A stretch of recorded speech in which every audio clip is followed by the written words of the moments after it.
Hello and welcome back to Grumble Plays, a new Let's Play series now in its second season.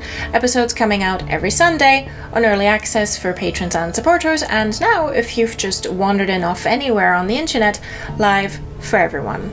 We're playing Dishonored 2, and this is episode 4, The Clockwork Mansion. Kirin Jindosh, Grand Inventor and member of the conspiracy behind the coup, is due for a visit from our erstwhile Empress of the Isles. We're here to make it happen, and to steal whatever is nailed down on the way, and to rescue old Anton Sokolov, I guess. Let's go.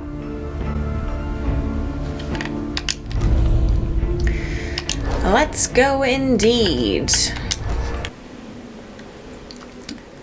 Talk to Megan Foster about the best way to reach the home of Kirin Jindosh, Grand Inventor to the Duke of Serkonos.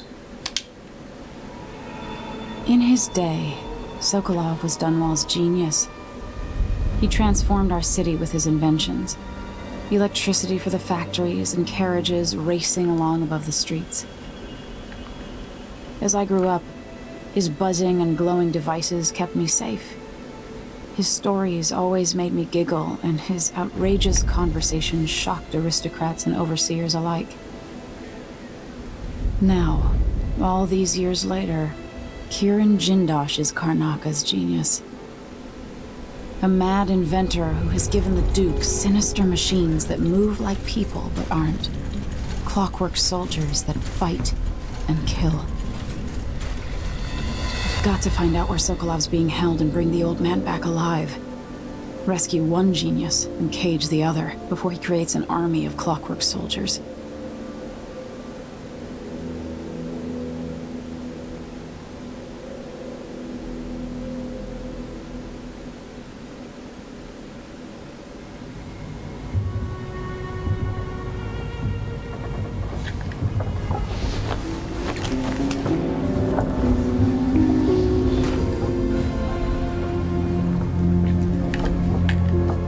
Money, I see.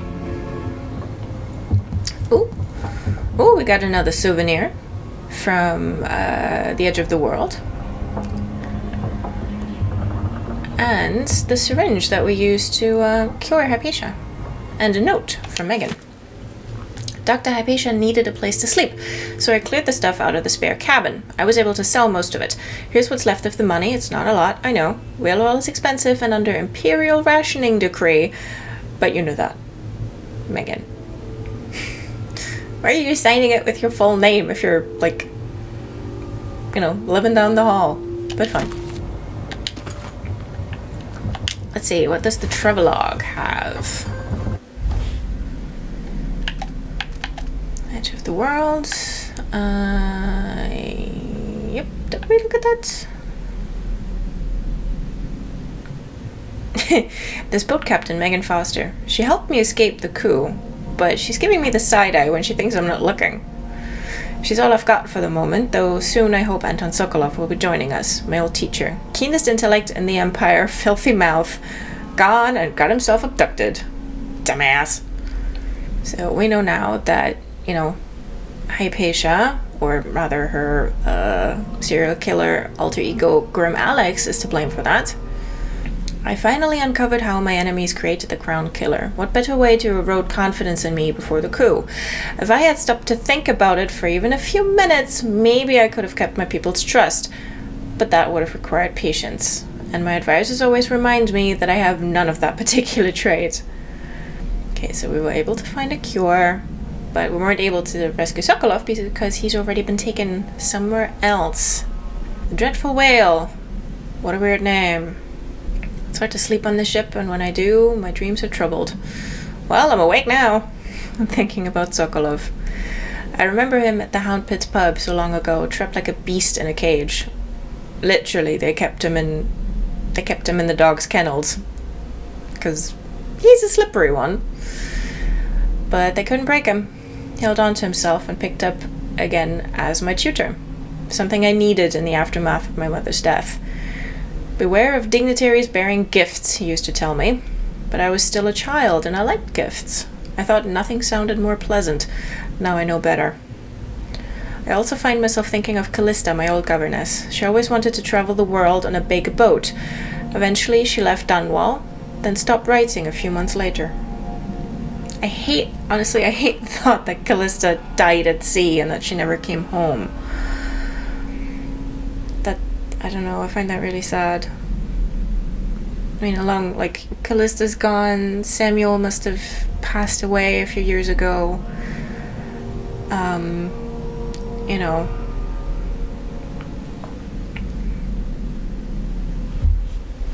It's very sad. And, I said in one of the early episodes that, knowing what I know as a Dishonored 1 player about Sokolov, it's like, when I first played it, and, he was sort of presented to me as, my irresponsible, funny uncle, I was like, okay, that's not the relationship we used to have with him, playing as Corvo and, abducting him, then putting him in a cage, and then only reluctantly letting him out again. Because Sokolov and, scientific ethics, or, academic ethics, they don't even live on the same planet, TBH. But, this is very much Emily's game, even though, you can play as Corvo, and Corvo's lines and the way he writes about him do more evoke that lingering resentment from the first game. But it would make sense because Piero and Sokolov used to be Emily's tutors, and to her, especially Sokolov, which is why she brings up his outrageous dinner conversation, that's what she remembers, that's how she remembers him. So it makes sense because this is very much Emily's game, and it's very much her story. It's just something that, especially when I first played it, I kind of butted up against, because I was like, okay, like, Sokolov, really? Okay, alright. That old coot.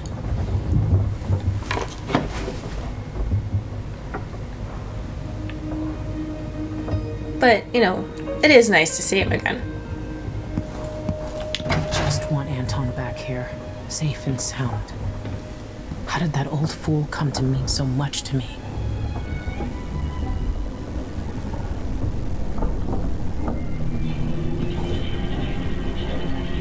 Difficult father figures in Megan's life, shall we say.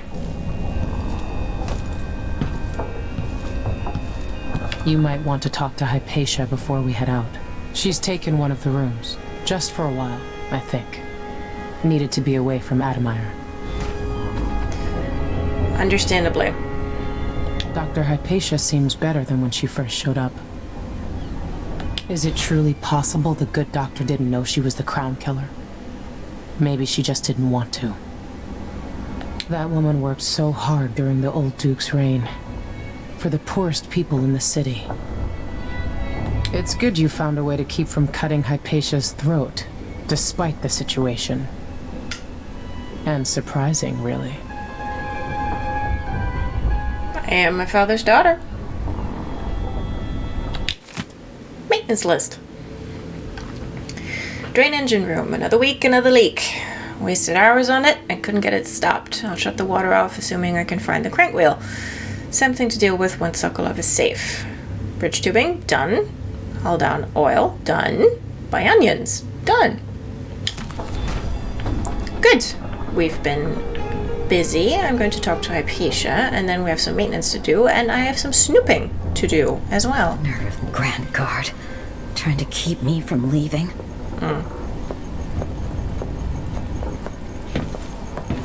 Oh, you're here. Dr. Hypatia, can you remember anything that might help me? I need to find Anton Sokolov. He could be the key to unraveling the Duke's plans. My memories are disjointed.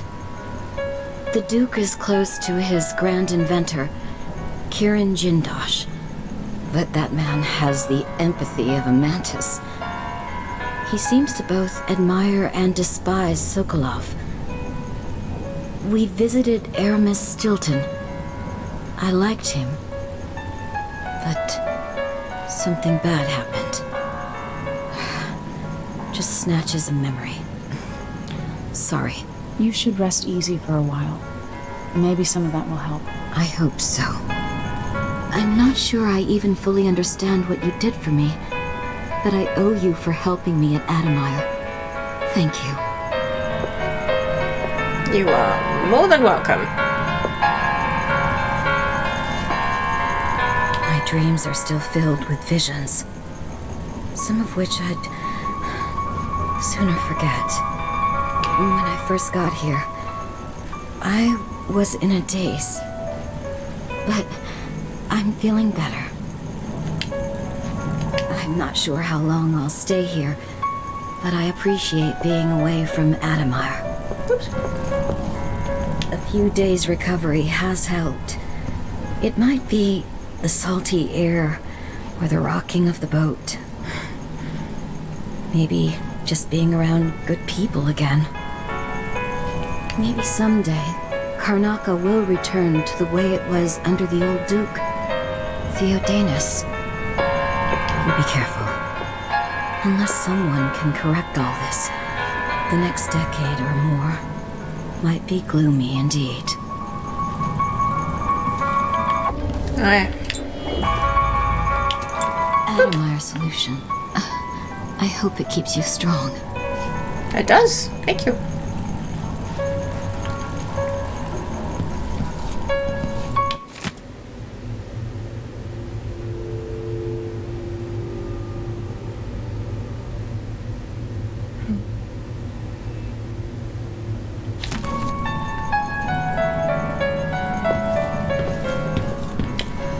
Megan must be up on deck.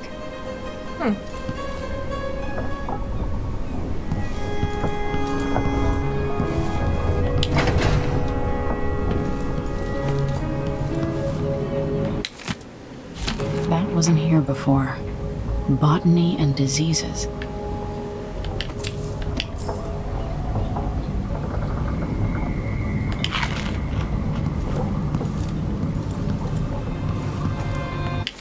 Well, I've read that before.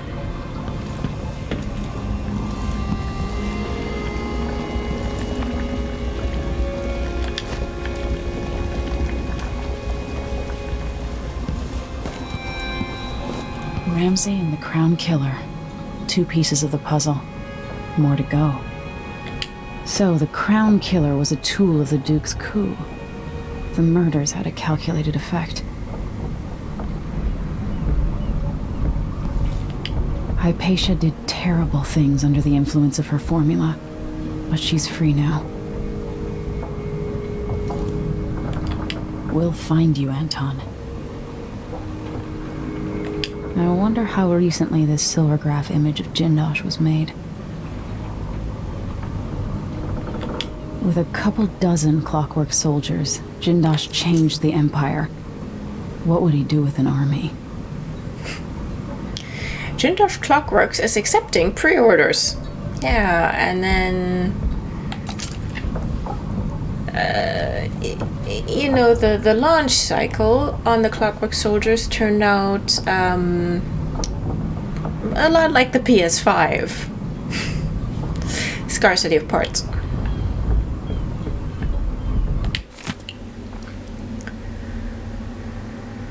Clockwork Soldier Basics. The Clockwork Soldier is protected by armored wooden plates. If some miscreant destroys these, then there's nothing protecting the vulnerable mechanisms underneath. If something knocks off the Clockwork's head, the thing will attack anyone it can, ally or not. That means you. Given the expensive optics Mr. Jindosh has provided each Clockwork with, they can see in the front and in the back. Remember that if another one of them goes haywire. If some fool is able to get close enough, there's a small panel on each Clockwork that can be rewired, which will invert their perception of friend and foe. Again, that means you get attacked. Keep these things in mind, and the Clockworks will be an asset and not a liability. 3rd Lieutenant Fiora Diaz, Lower City Technical Office, Grand Saconan Guard. I am glad to know that the Grand Saconan Guard has a Lower City Technical Office. All of these tips come in very, very handy when engaging the Clockworks, or trying to sneak around them, because there's ways of doing some of this and deactivating them without necessarily having to be in combat, which of course on a Ghost and Clean Hands run we are desperately avoiding. To reach Jindosh, I'll have to take the carriage through Lower, then Upper Aventa. Indeed. And there is a lot of stuff going on in Aventa. And as I said, we are taking our time.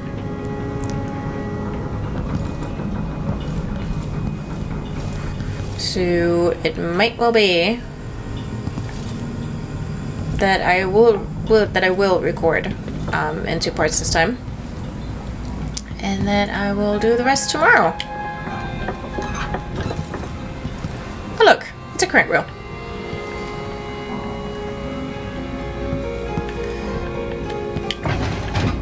Because there is a lot to do.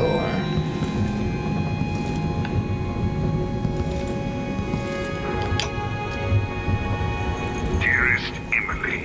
We know that one.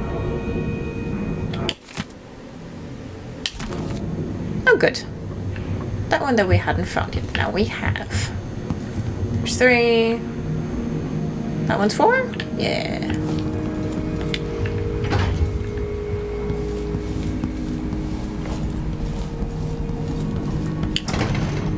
Still locked. Let's see. Oh, of course. The dang crank wheel.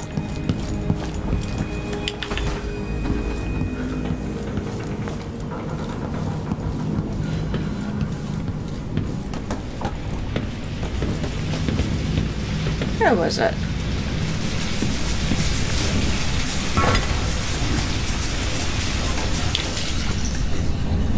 There we go. Much better.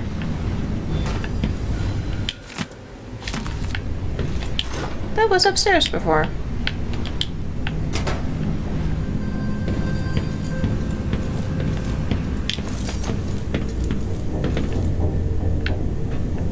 Anything else for us to find?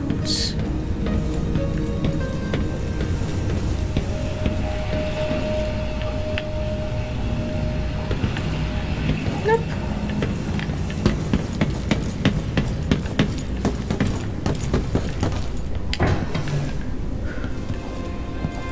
Ah, that was the lavabo.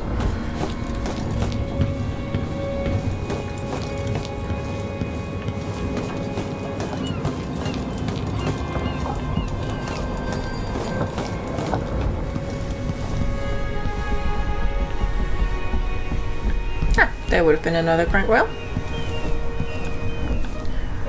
Always pays to go snooping.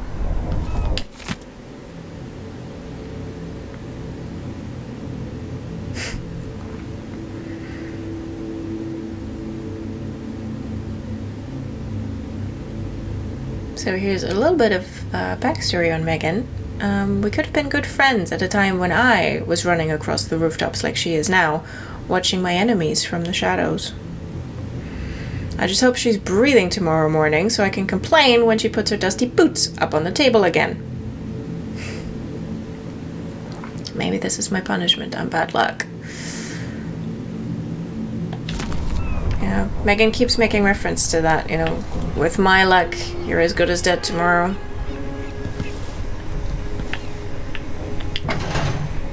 But if we play our cards right,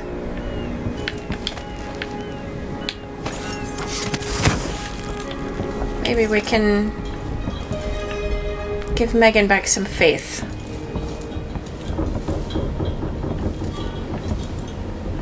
Not necessarily in us or the Empire, but in herself.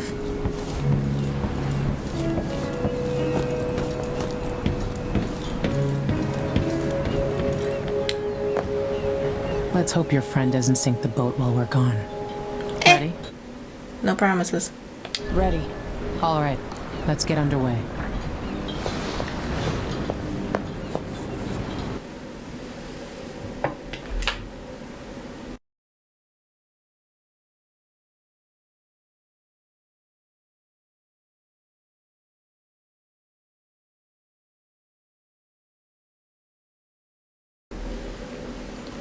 Oh, I've got the appropriate cup today.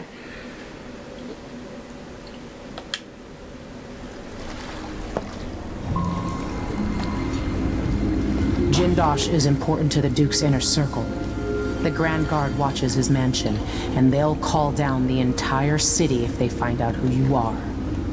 I'll make sure they don't. You said there's a wall of light cutting off access to the carriage station? Yes, but there's a black market shop nearby. They sell on the sly. Ever use a rewiring tool? Corvo taught me the theory.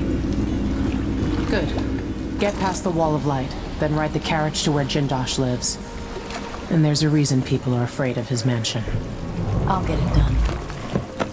Emily, take care of this crazy man and his Clockwork soldiers, then bring Sokolov back. He means a lot to me. Yes, ma'am.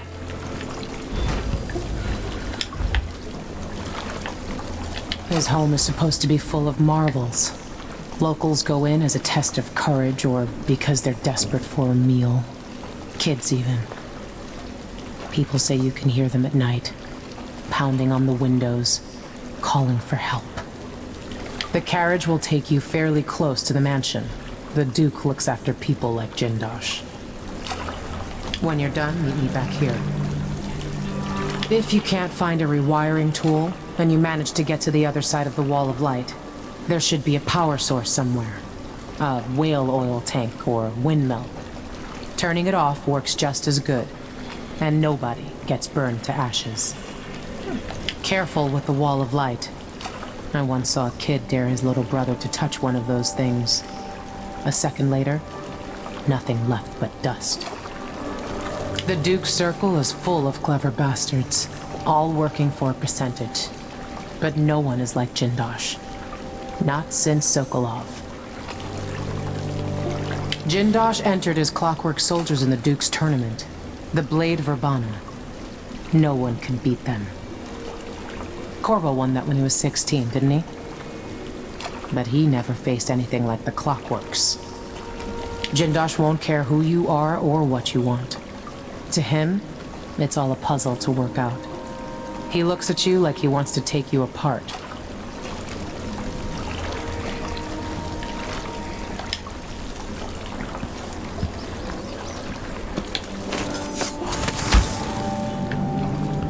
Corvo did indeed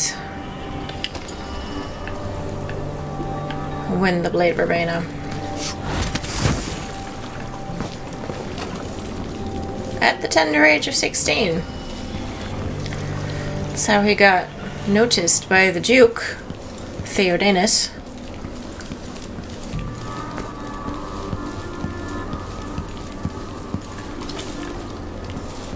And, you know, otherwise, someone from a poor district like him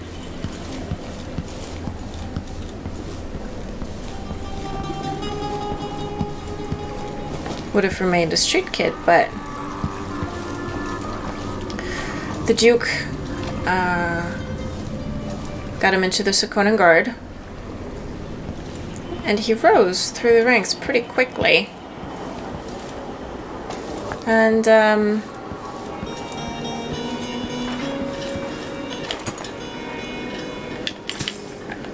when he was 18, 19, the Duke decided to send him to Dunwall as a diplomatic gift.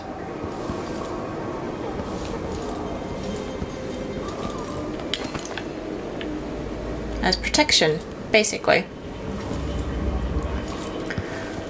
So he could have just been on secondment, but what it turned into was his appointment as Jessamine's bodyguard when she was still a princess.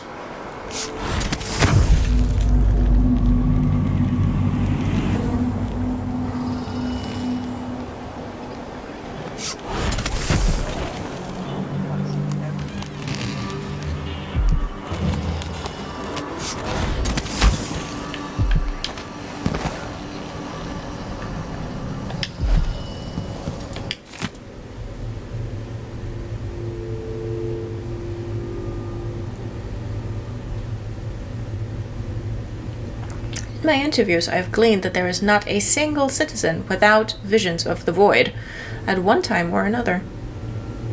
This then must be a real place, not folklore or a mass delusion. Perhaps it exists deep below the earth or far above it.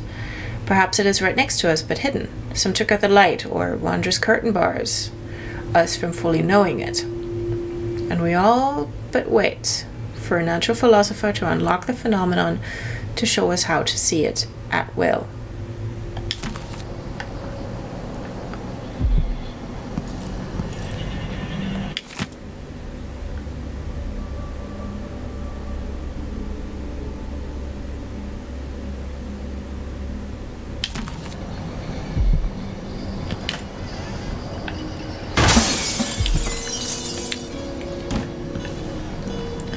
Those are the underpinnings of what you then learn about the void in Death of the Outsider, which expands on all this.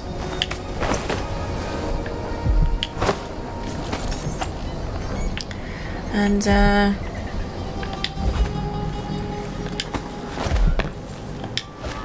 shows us, is the void below, above, or just an inch to the left? Play Death of the Outsider to find out. And now, speak of the devil.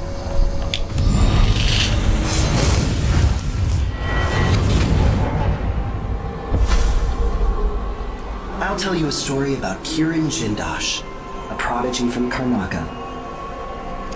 Self-taught, he was hailed by the Academy of Natural Philosophy as a genius who would surpass Sokolov and bring about an age of enlightenment. But just 2 years after his arrival, he was banned from the Academy for life, for reasons that are still not public. When they deported him, he left behind a machine that drank seawater, playing music that brought listeners to tears. They probably took it apart, and it has never worked since.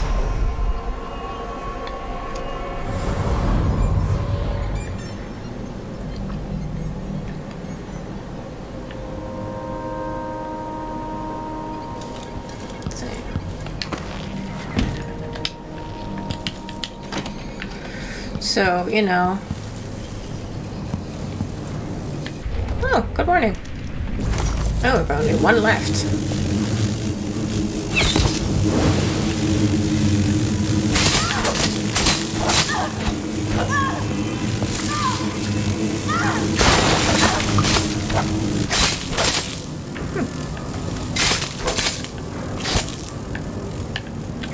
Some blood amber. So when, don't need it.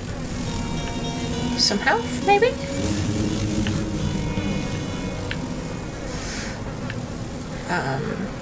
So when Megan says, there hasn't been someone like Jindosh, not since Sokolov, it's not just that, he's a genius. Let's see, is there any alcohol standing around here? Oi, stop it! Goodness me.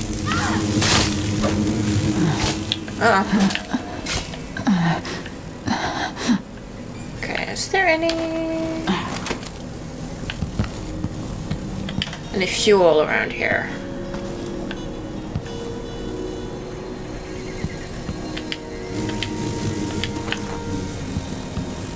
Leave me alone, buzzards. Fine. That's what you want.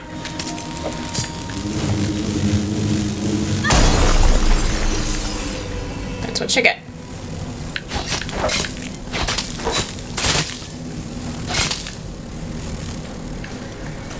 As I was saying, when we're talking about how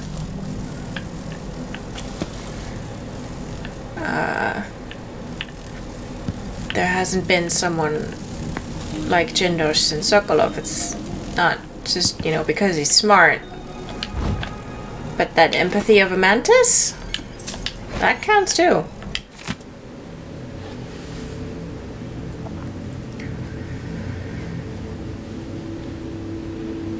Right.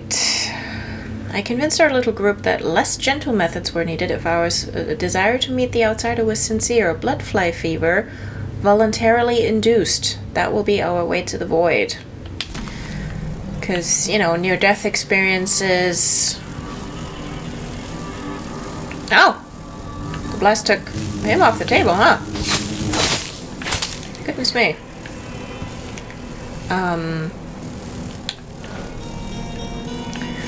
Near-death experiences, either your own or, as we see in Death of the Outsider, someone else's.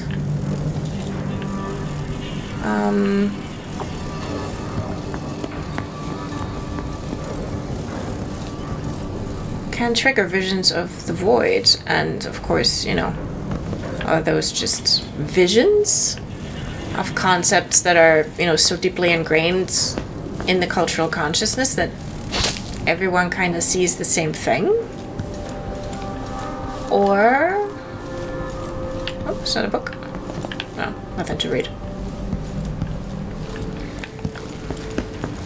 You know, or are they actually in the void when they have those visions? Is it something that they can actually see?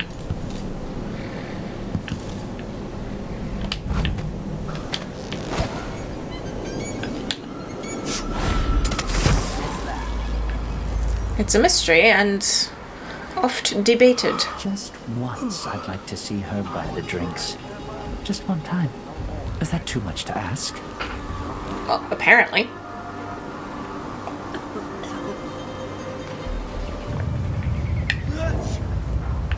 Bless you.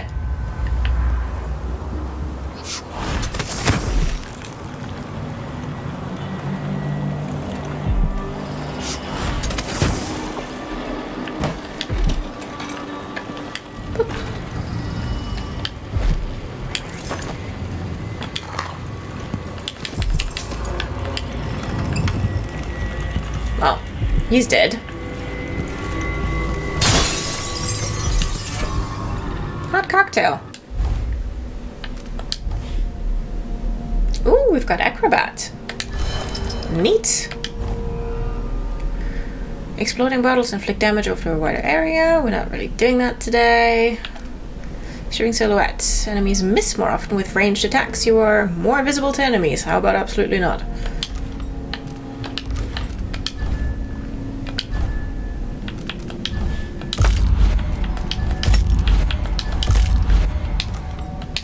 Of course, the one bone charm that any Dishonored player who's out for stealth is waiting for, whoops,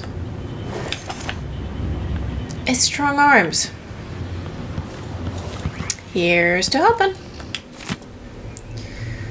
Major Bonneville, thank you again for your help. Without you, it would have been impossible to trace the final members of the Grand Guard who were with Stilton that night 3 years ago.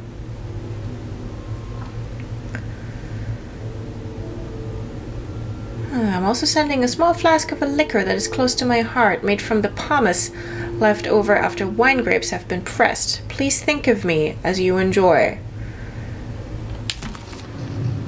Well, it's almost like, you know, the guy who helped her track all those people down is a loose end. Just a thought. Oh, and look who it is. Well, that's mine now too.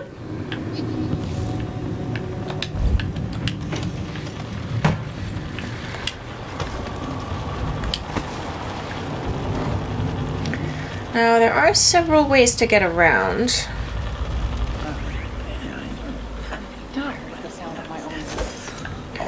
And there are a couple more secrets that way. And we want them. Therefore,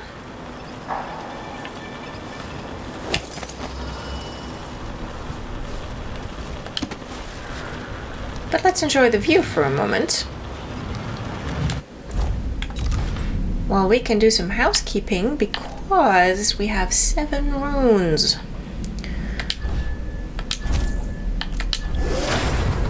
So we can get mesmerized. Let's see, is there anything we can cheekily upgrade? Reflexes, not something we need today. Shadow kill, no. Bloodthirst, also no. So we're fine. Let's see, we should upgrade dark vision at some point to be able to see not just people but also Clockwork soldiers through the walls. Oh, actually, well, it'll be fine. And then let's upgrade Domino a little bit. Good morning. Oh. Let's take this way.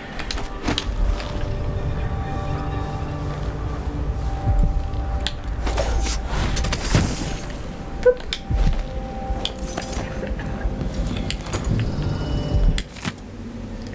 Oh good, it's Anton again. Another painting. The Spymaster's Axis of Asymmetry. May I introduce Hiram Burroughs, big bad villain from the first game. The one very much responsible for Jessamine's death.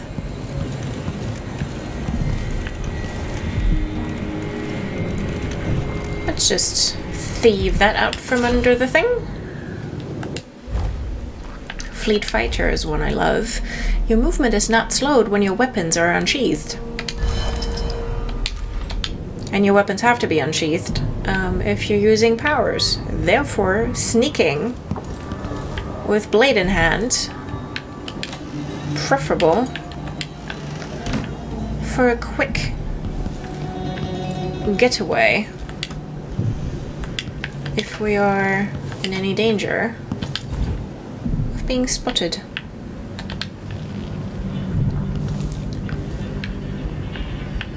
And I mean, what does it tell you if someone has a painting, another Sokolov,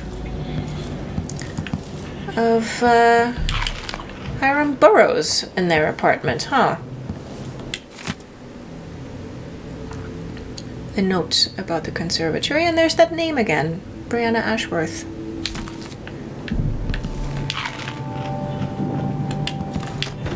Thanks for the apple.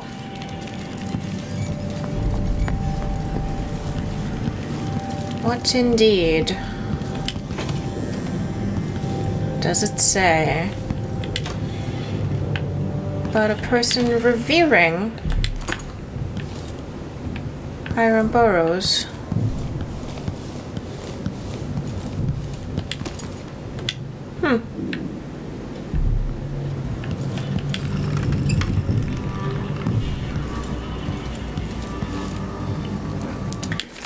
Note from Kari Brockburn.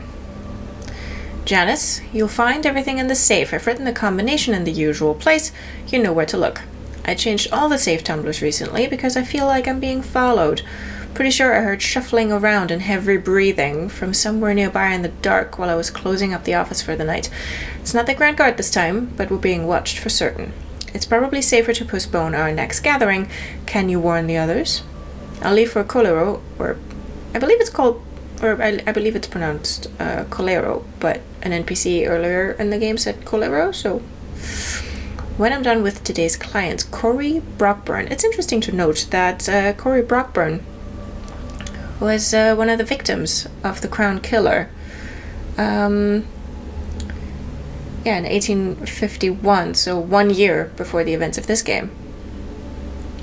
And Janice Tynes, I believe, editor at the Karnaka Gazette, and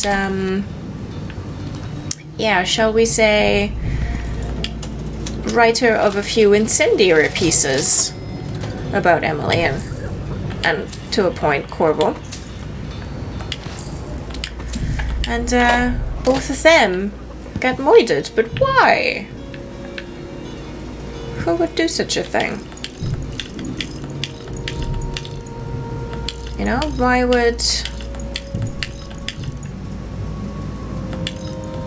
the Duke send the Crown Killer after them? Because they are members of an organization, or, well, a group, rather, calling themselves the Regenters. Here's, yes, Janice Tynes, there you go. Corey Brockburn, who else? Teodoro Benitez, although as far as I'm aware, he was not among the victims of the Crown Killer. Proposal by Janice Tynes. Members wear Lord Regent's crest armbands on the anniversary. Basically, the Regenters are a group of people who believe that Hiram Burroughs should have remained Lord Regent of the Empire. That Emily is, you know, should not be on the throne, / is on the throne illegally because Burroughs' arrest, lest we forget, which, you know, he was charged with conspiracy to assassinate Jessamine, was unlawful, and that he should have remained in charge. Thank you for the commentary. But it's, you know, it's not just that they write angry meeting minutes. Is that the Regenters were behind the attack on Emily and Alexi's carriage when Emily was 13, 14? So they fully just tried to murder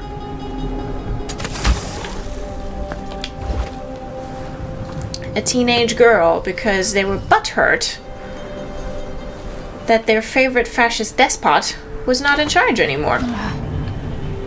Interesting.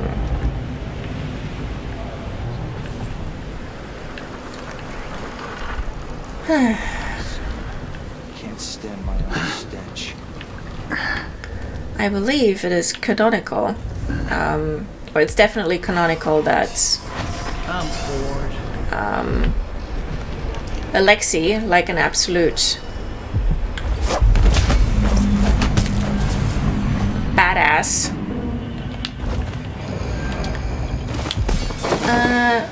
picked up one of the grenades that the Regenters threw at them and lobbed it back. You know, fuse lit and all, or, you know, pin pulled and all. Oh, actually, come on.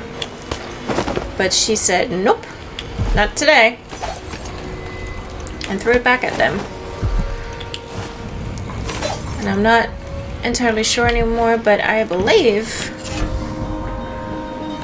blast resistant. But I believe... that Emily, in defending herself, picked up a piece of railway and caved in someone's head. And it was pretty much right after that that Corvo took Emily's pleas to, you know, learn how to fight a little more seriously. Hi, Mindy.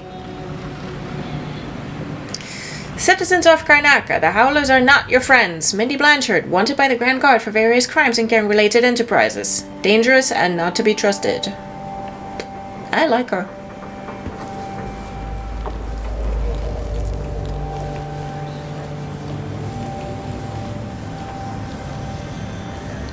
Therefore, that ain't my problem.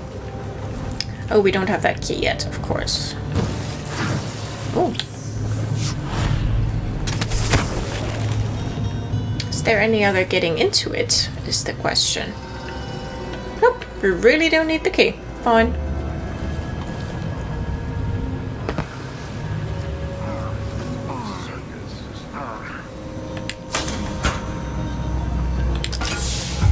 Uh-oh.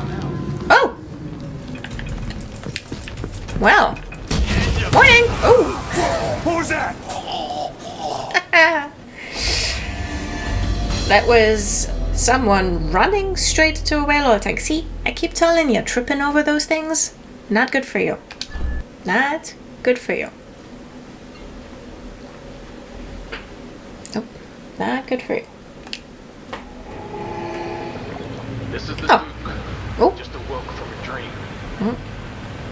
Terrible red waves rising up from the ocean, coming to smash Karnaka. I screamed and fell out of bed. It's not common knowledge that traveling by ship horrifies me. It's unnatural. The ocean is a malignant force. It exists to drive us mad or drag us down deep, where our skin and organs turn to jelly and our bones settle in the muck. For those poor fools who make their trade on the waters, I wish them luck. Serkonis is a land of tall timber, fierce winds, and deep silver mines. Leave the ocean for those with no other choice.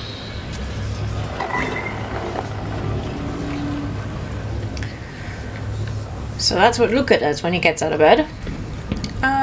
That was a forgiving save point, and you two are not listening to me. Thanks, buddy.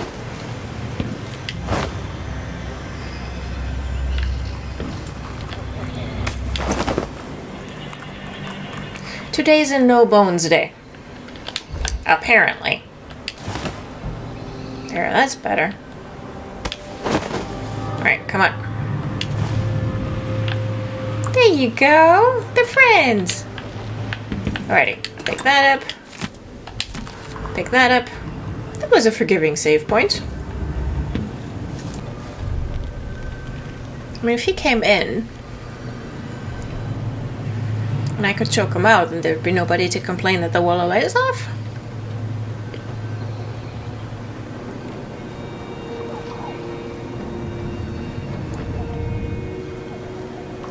But no.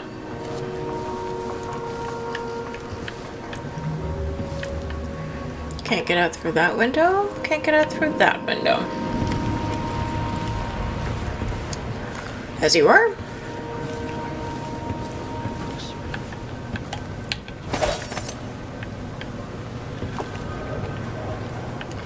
Who's mumbling something about the old Empress?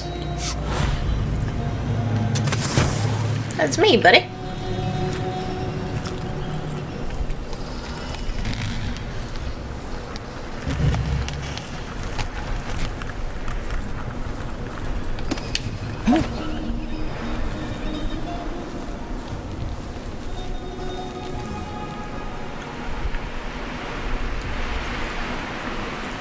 Alrighty.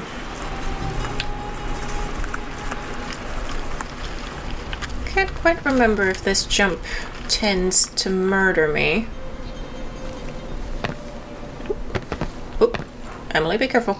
Uh-oh. Just buff yourself against the wall. It's fine.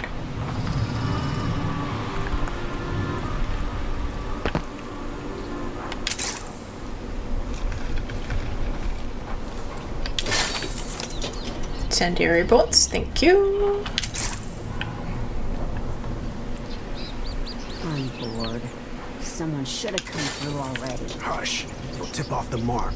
How long are we gonna wait for some lost aristocrat to stumble through? Long as it takes.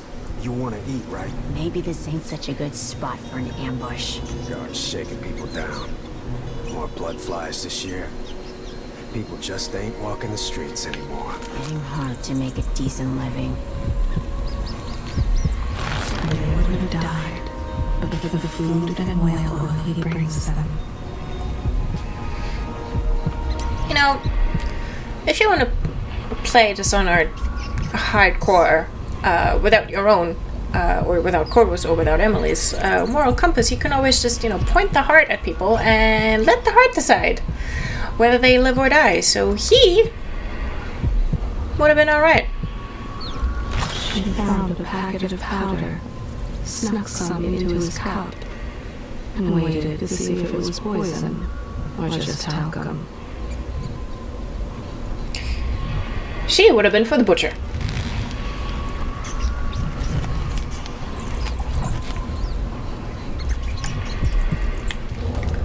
Wow.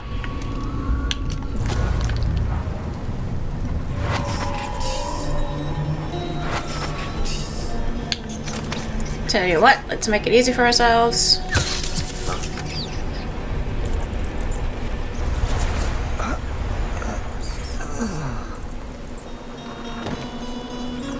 Don't stumble into someone's line of sight.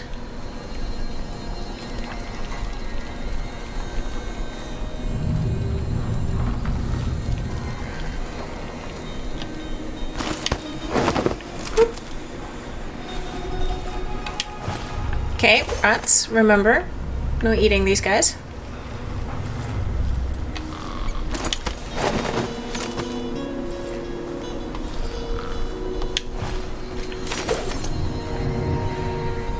So...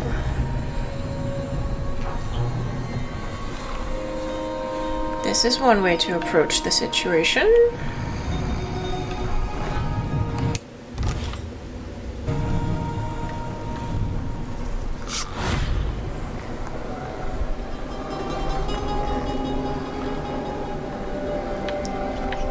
Can I get up on the thing?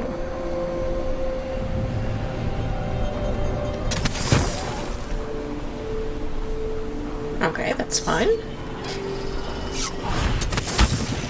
Wonderful.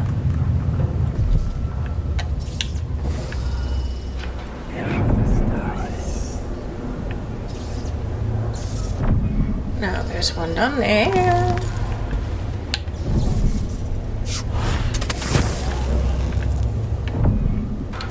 There's one down there.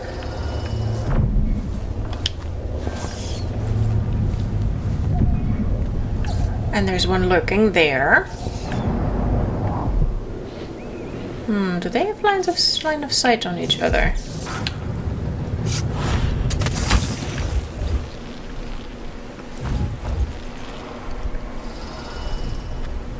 If I get him, she'll probably notice.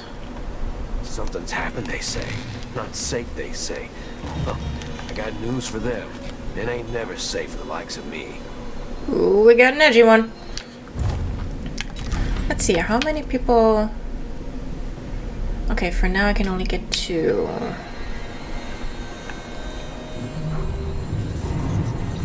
I'll tell you what.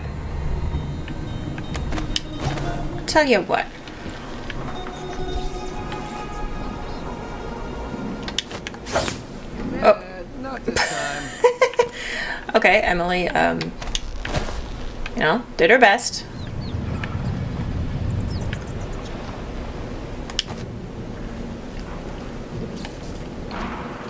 Come on, Emily. You there? Uh-oh. I need your help. Yeah. No. You don't need my help. This is an ambush. Alright?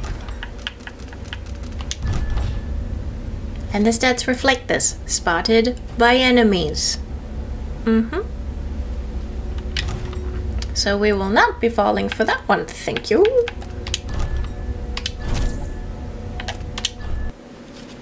Fine.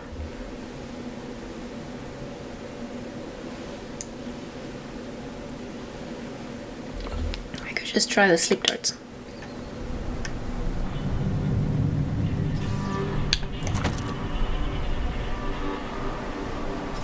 Oh, in the top of the head. That's...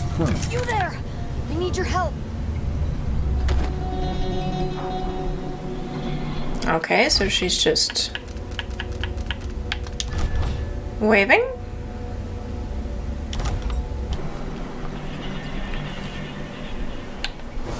Uh-oh. What's going on here? Nothing. What? Oh, they found the body.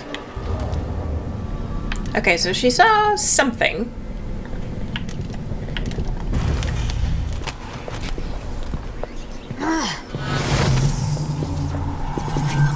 Void! Oh, that's great. You deserve that. It's looking right inside.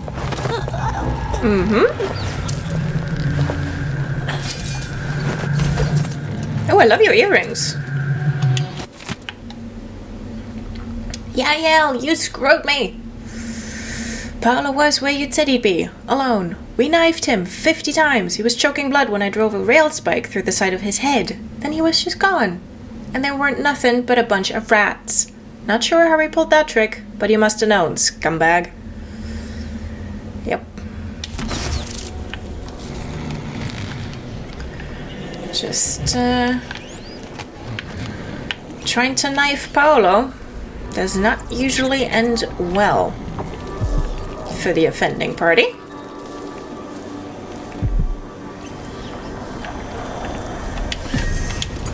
We will soon find out why. Let's see, was there any more things in here? Thanks to Nick. Nope, fine.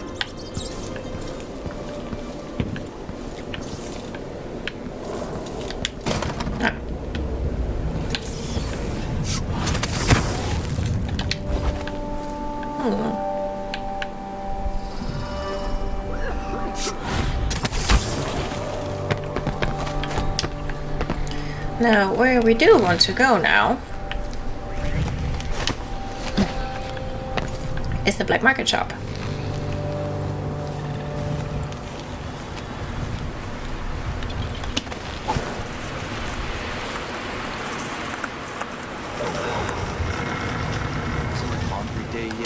How many runes do I have? 2. That's not...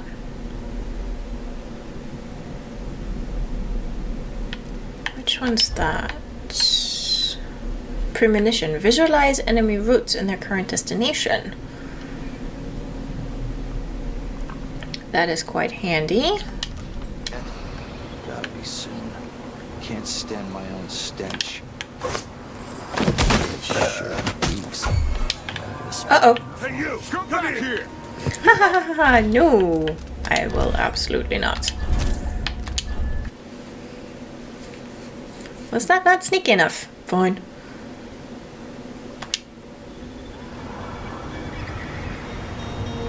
Did they hear that, or did they see that? Hungry day yet?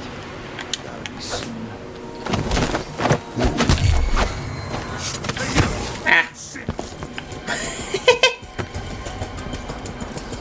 Confirmed. Guards in Dishonored say holy shit. Bye. Well. Just for that, it's worth trying.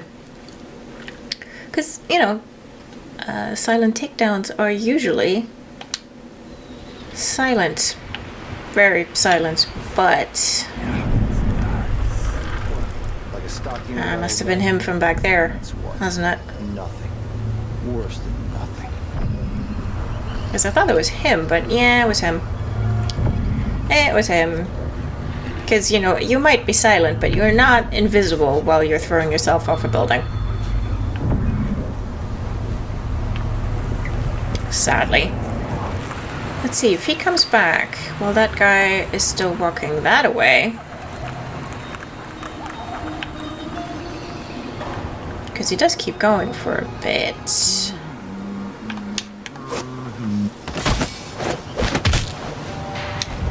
And we're absolutely fine.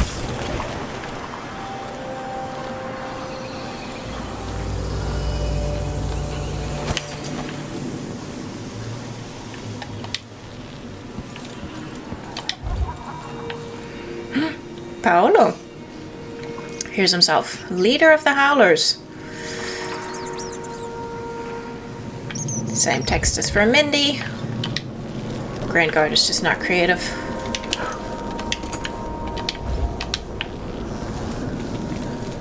You look like you're doing pretty well. Why not give me a coin? I mean, the doing well? Generally, Appreciate it. is debatable, but you are correct on the money. In on the secret. I saw people coming and going recently, looking for whale oil, up to something. Mm-hmm. They sure were. I worked in the silver mines here until the dust got to my lungs. Everybody's got the willies now. feels like the city might collapse. So many people legging it from the city. The Grand Guard and the Howlers won't have anybody to tax or rob.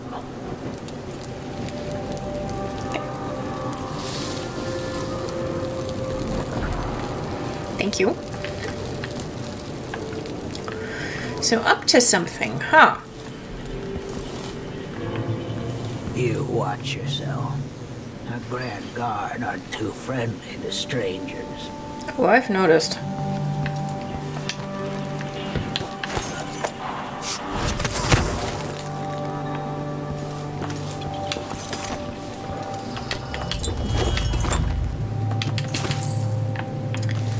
I've noticed. Let's see.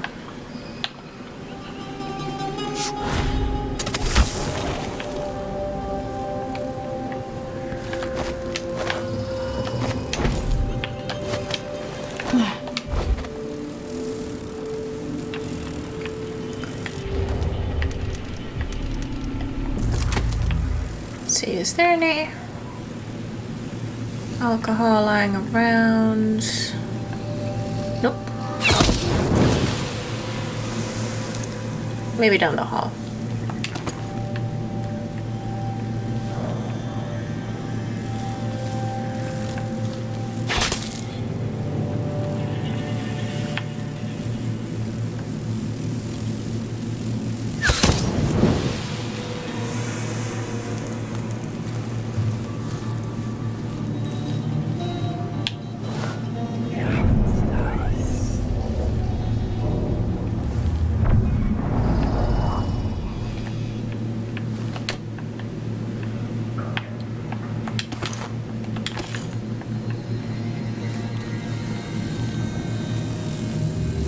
Nope.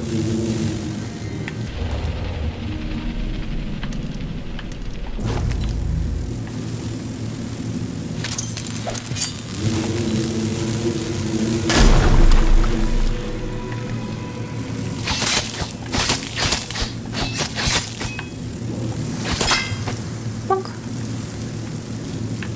See, did that get the whole shebang in here as well? Yep. Well, sorry for the toasting.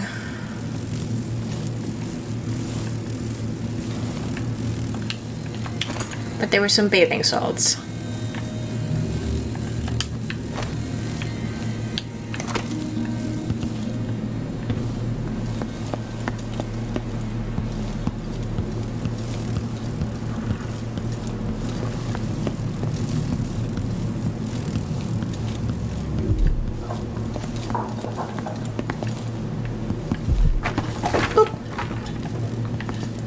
Oh, no bunch of them nearby, eh?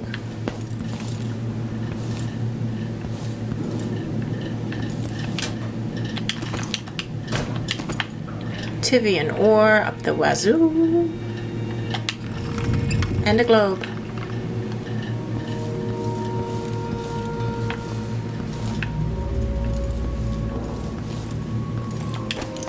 That's not my whalebone, thank you.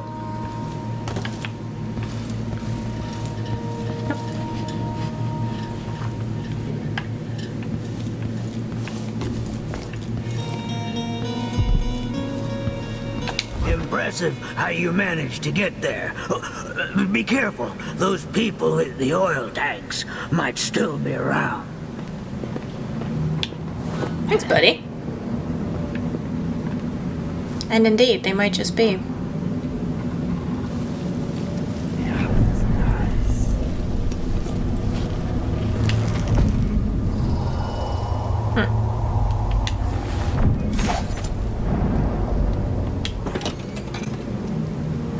Whale oil. I got it for you. Not easy to pinch either. No, you screwed up. It won't work without another tank. Not enough blast. You gotta trust me on this. All right. I don't know shit about explosives. Never said I did. I'll go out again later and find some more. Good. You can't rush jobs like this. It takes a smooth hand. can't piss around here forever either. Eventually some wanker will see us in the house. I see what things?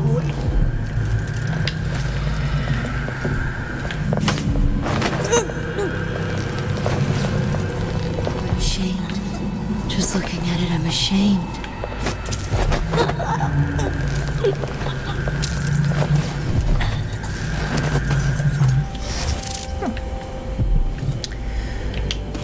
Well, it is basically the void looking into you.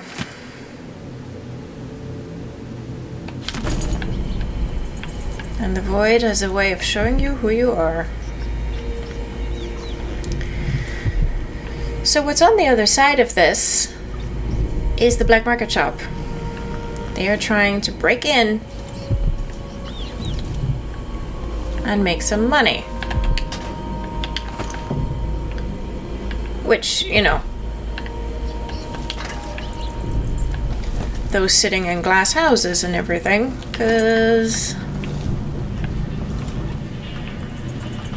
you know, I did the same at Camposeta, only I didn't blast my way through the door with 3 tanks of whale oil, potentially killing the shopkeeper. And, more importantly, anything behind here? Nope. I like the shopkeeper. She's cute. So, well, we could get some whale oil and finish the job. We shall not.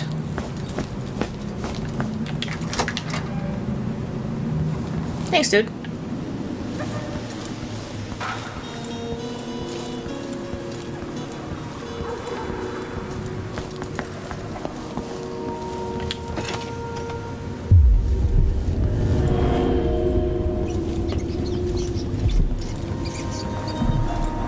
I'm told they robbed one of our shops.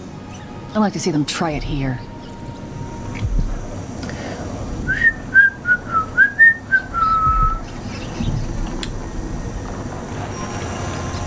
I don't know you. I'm new to Karnaca. I need a tool that can rewire a wall of light, the kind the Grand Guard uses, and I'd prefer not to explain myself. I can help you out, but not right now. Don't even linger here. I'm supposed to get a visit from Paolo, someone you don't want to meet. Come back later. Understood. You should go. We can do business another time. Like Yes, I said, ma'am. Paolo is coming by. Don't you worry. That's it. Stay out of sight. No problem. Let's see, where can I best snoop? Oh, this will be fine. I'm not even sure what I'm supposed to be looking for. And here now comes Pedro Pascal.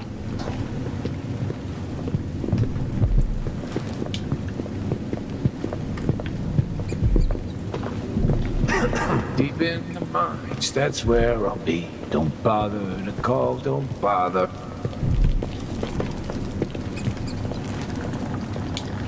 I need 8 new cutters, short blades, the good stuff.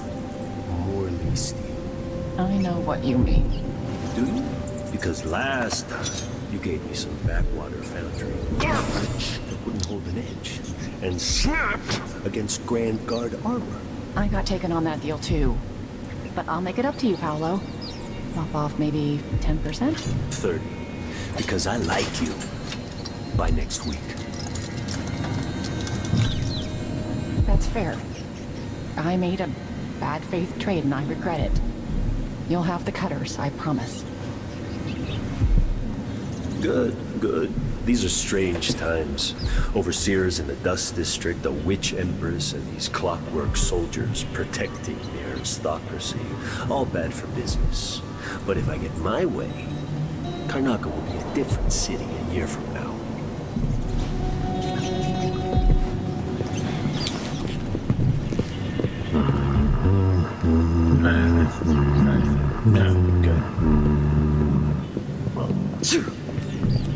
Pleasure.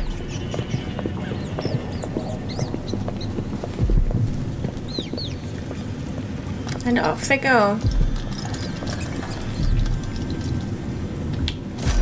Sometimes I wish I had the Grand Inventor among my clients. But I've heard he's not so easy to please. Nope.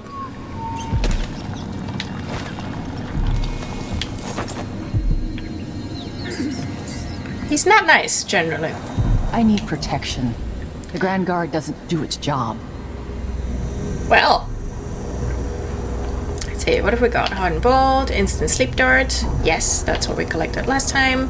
Incendiary Bolts and Stinging Bolts. Anything else? Nope. Let's see. I have some upgrade plans for your gear. See, extended bolt range is handy. Reload speed.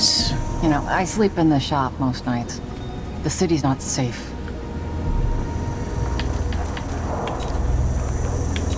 Don't need any of those.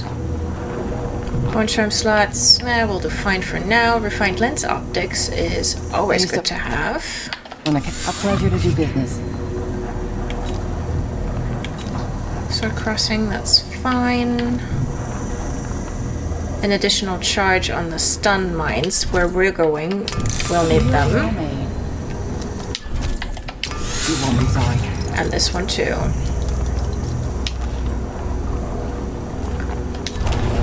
Let's see for gear.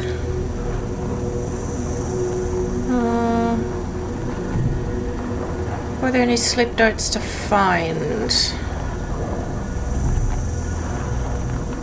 Ah, they're not expensive, might as well. We're good on stun mines, good on elixirs. We need that rune, because we're not robbing her. Let's get the ticket booth, too.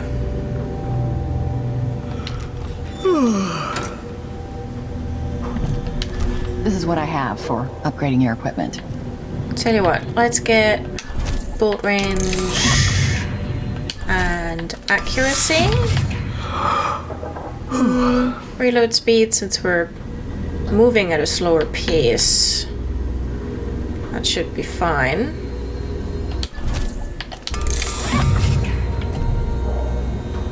There's multiple enemies. Well, I only use them for the bloodfly nests, so we'll be grand. Thank you. Deal with strangers. But I'm not a stranger. I've been here a full 3 minutes. Of course, you would have like a lot more stuff in the back there, but no. Things were so much better just a decade ago.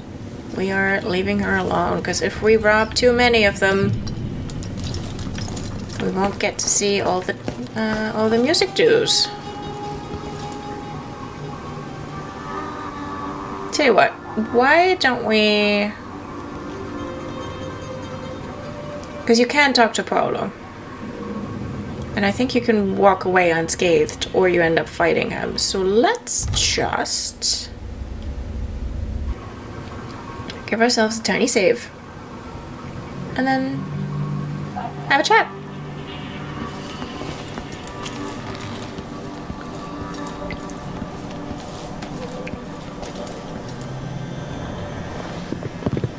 Ooh. Who do we have here? I wonder why your face is covered, lady. That's my business. Who are you supposed to be? I'm Paolo. In this part of town, everything's my business. And slumming rich kids should remember all that etiquette they learned. Maybe you need another lesson. Is that what you came down here for?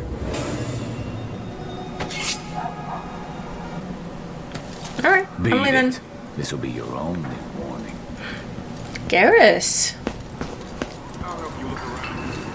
Interesting.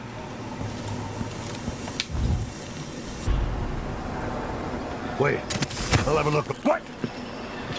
Ooh, ooh, that was close, apparently. Oop. Right, let's hide up here. I wonder who that was. Nobody.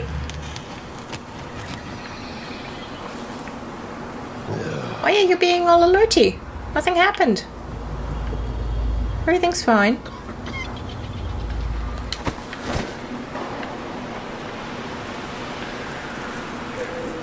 You're Can't just... stay hidden forever. Well, I can, and I will.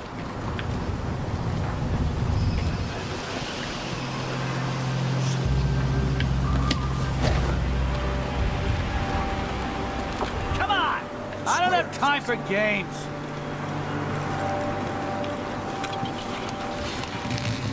It looked like, I don't know. Oh, buddy. I saw something. Bloody howler. Come here. Uh-oh. Is that a gunshot?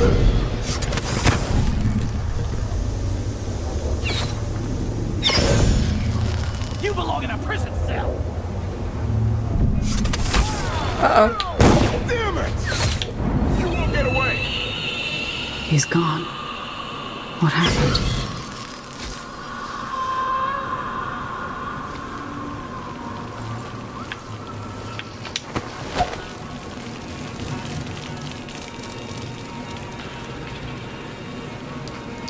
Well. Question is that gonna end up on my sheet? No? Okay.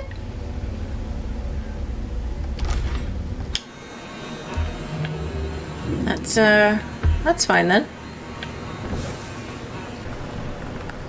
Right.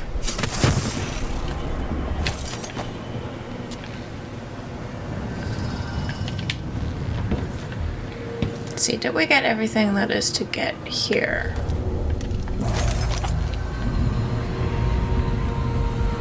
There is corruption here. It beckons you. Promises riches and power. So much temptation. Hold on, we got the key. Okay, let's try and not get zapped.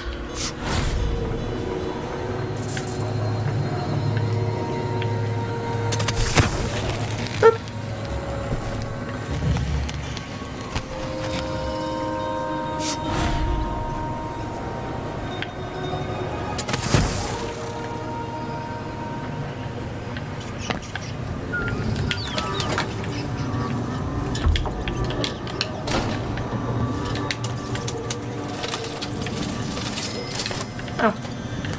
Don't even need another stun mine.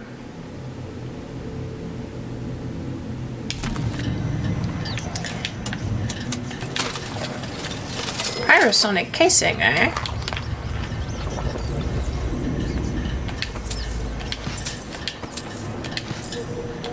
No.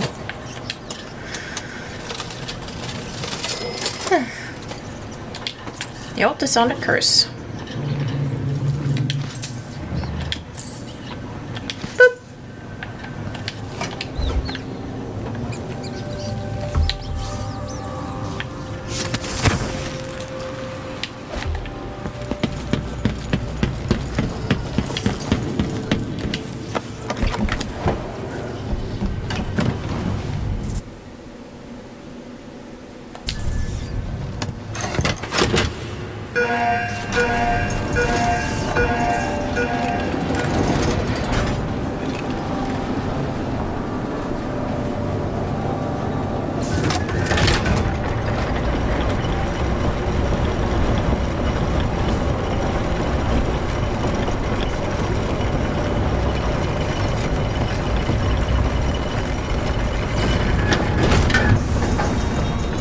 See Jindosh's mansion from here. The gate's down. I'll need the code.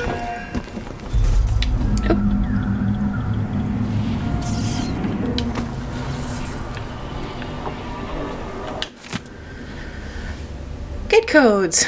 I know that discipline has gone to shit over the last few years, and especially this year, but this is a reminder that gate codes should not be written down and left lying around where just anyone who wanders through the office can see them. These codes are for Grand Guard personnel only, for a good reason. Once you've memorized the code, set fire to the piece of paper. Duke Luca Bell, essential, and Dunwall coup. They're just, I mean, there's loads of newspaper articles like this lying around. There was one in Lower Aventa as well, and, you know, the Duke returns triumphant, la la la la la. And it's just, you know, ugh.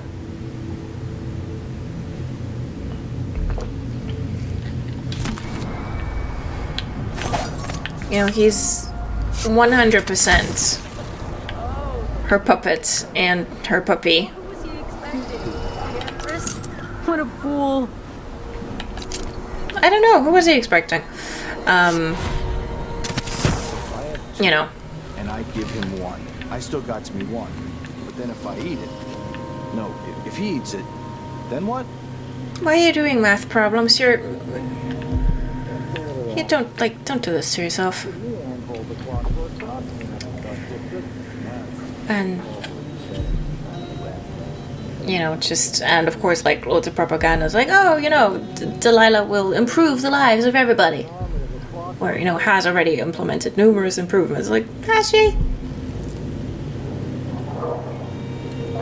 Has she really? Get the clankers off Karnaka's streets. Beware a strange sound, like the clanking of a factory machine. You might be seconds from an encounter with the latest work of our grand inventor, Kirin Jindosh. So yeah, they call them clankers. Because that's what they are. Right, and here's himself, the guy who printed that pamphlet. Yes, you should read it. How long before the Grand Guard is entirely replaced by mechanical soldiers, indifferent to human suffering, following some aristocrat's orders blindly.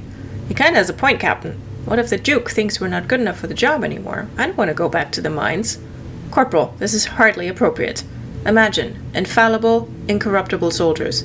He's right, Captain. Interrogation suspended. Send report to Furnace. Yeah, that ain't going in the file. That ain't going in the file.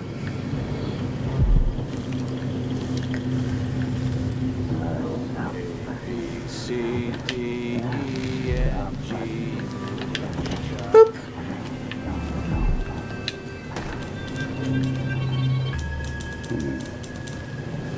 Right. Okay, I need you two out of the way, because... What are you pawing at? Maybe I should just work a double shift. So I don't have to listen to him tell me about how good it was under the...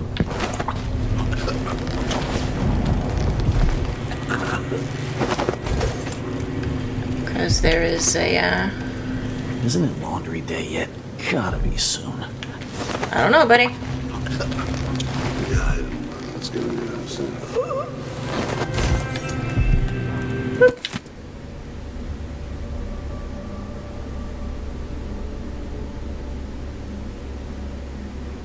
The offer's unchanged. If our very important person from Dunwall comes through, alone or with anyone else, and you're part of the squad taking them down, do whatever it takes to keep it quiet.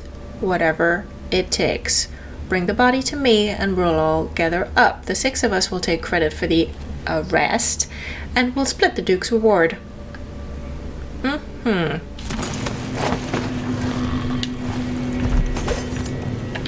Oh, buddy. So they're not just, you know, they're not gonna arrest me. They're gonna moita me. A healthy appetite is not bad, actually. Not so much because I'm fighting a lot, but because I tend to fall off things. So... a piece of pear.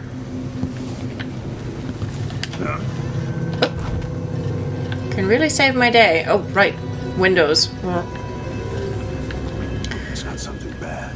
Okay, I'm not gonna get that tank out of it yet. Oh. The astounding Clockwork soldiers. I mean, you know, I wouldn't be so worried about the Clockwork soldiers replacing all the Grand Guard.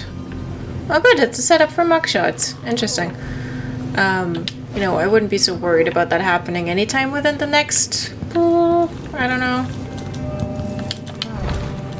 If production stays as it is, 100 years.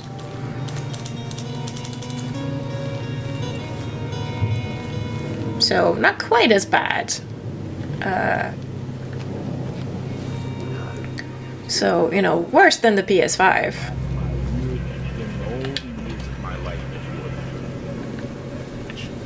But, yeah. They're not being produced speedily, let's say.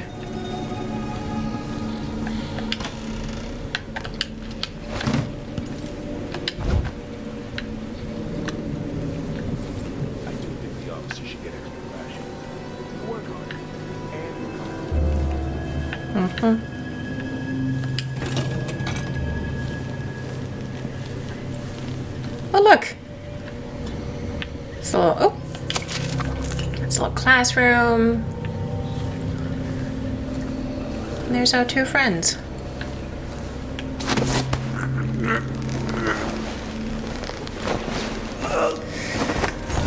Well, oof! Sorry about your head. New gate code 370. Alrighty.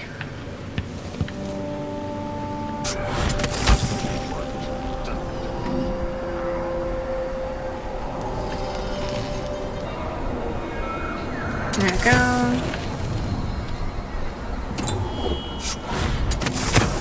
Boop. Alright.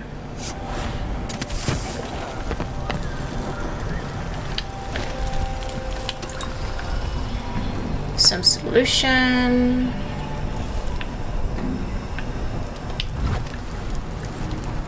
Alright, if we had Shadow Walk, we could fit through there. But as it is, we gotta use the door. Alright, where are you?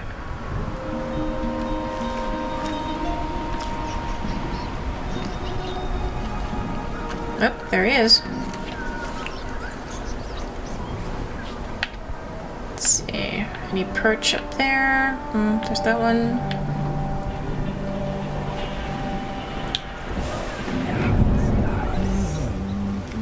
Did you just pay?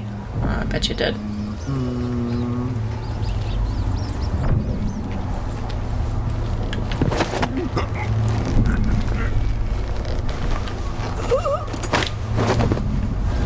There we go.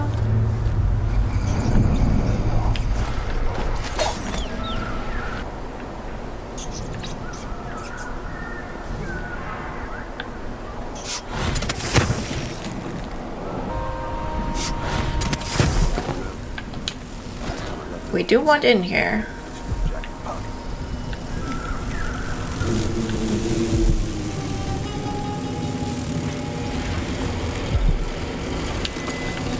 Come on.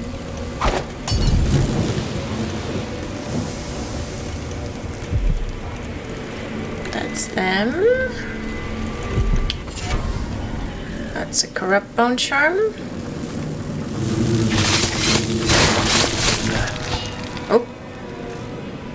Let's see. Let's have a look around. Yeah, look, it's not like... Oh, can I get in here? Hi, Jindosh. No, I'm sure. Oh, I wonder if they can get in here. I wonder who that was. Something feels wrong. Nah, they're not gonna... Nah, they're not gonna climb up here. Oh. Nope. I mean... Oh. That's 3 of them, not 2. How about... While they're busy there... So...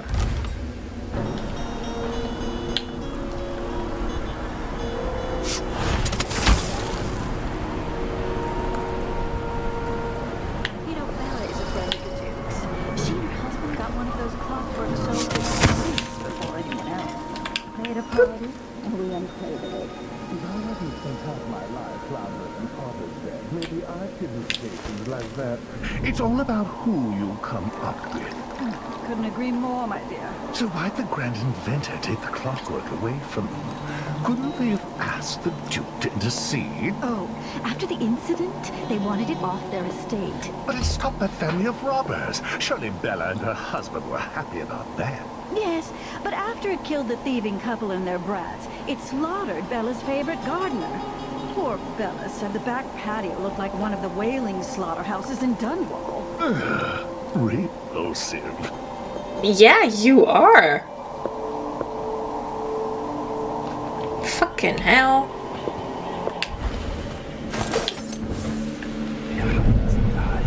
I mean, just for that, I am nicking the rune that I know you have. I just don't want to hurt your servant, and I know that that door is blocked.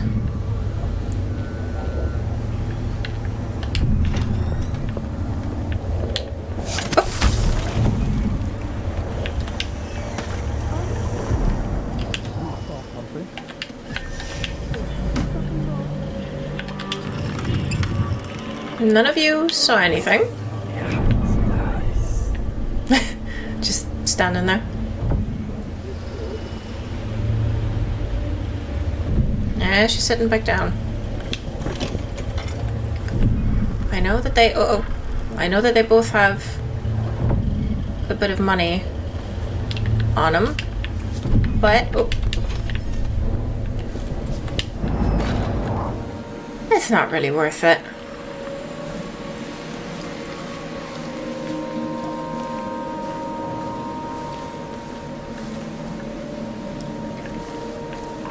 Well, it is satisfying to chuck all three of them out. I haven't really decided yet what to do with the runes I currently have, so I don't know. I'm unsure about... don't need those. I'm unsure about using them to upgrade Mesmerize at this point. Rewire tool, let's just pocket that, just in case.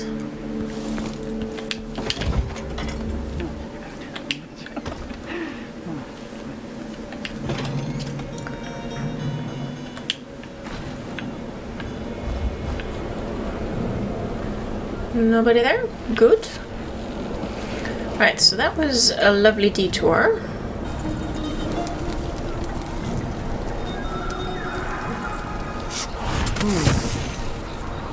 No. No, absolutely no nothing. Hope it's not something bad. Maybe it's nothing, but gotta be soon. Can't stand my own stench. Anything to read? No. Alright, 370, was it? Oh.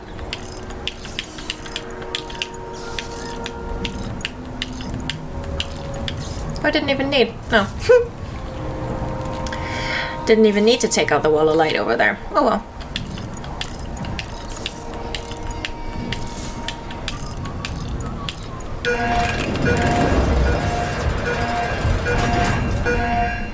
Anybody? No? Good. Still always good to knock out the two guards in that room. But I didn't even need it. And now we go to the Clockwork Mansion.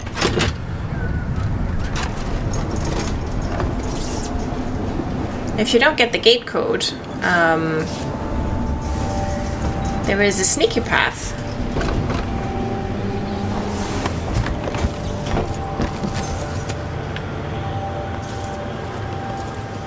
Namely,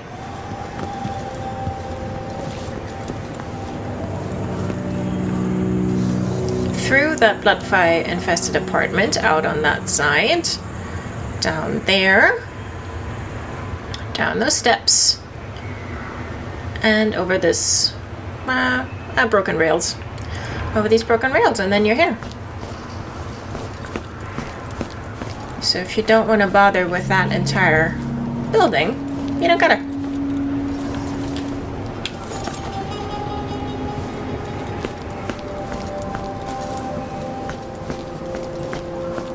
The mansion has a strange beauty to it.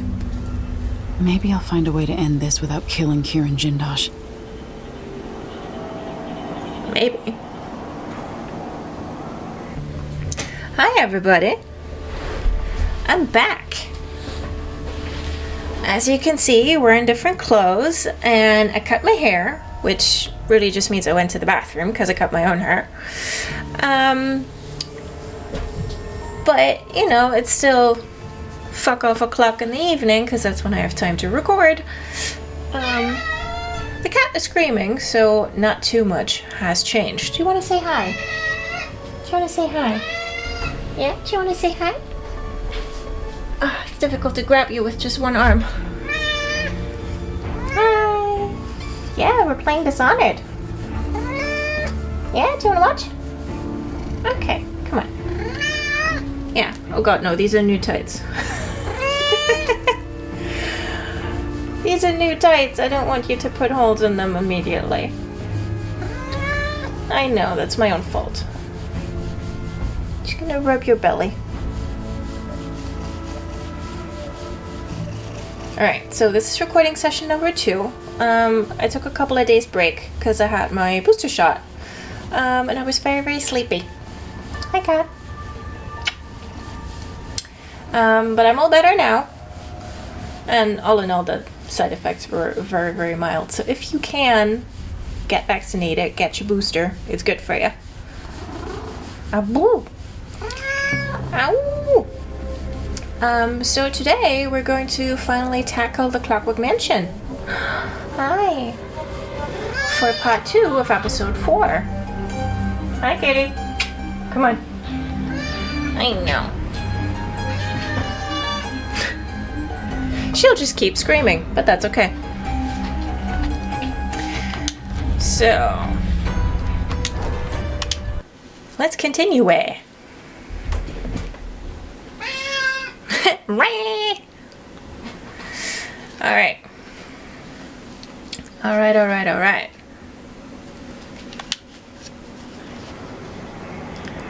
Right, we come back to this beautiful view. God, I love it here. I mean, just this. Gosh, it's beautiful. You know, with the forest over there. I think that's like the most concentrated bird or just fauna sounds that you get in the entire Dishonored series. It's incredible. Okay, but enough of that. Let's go in here.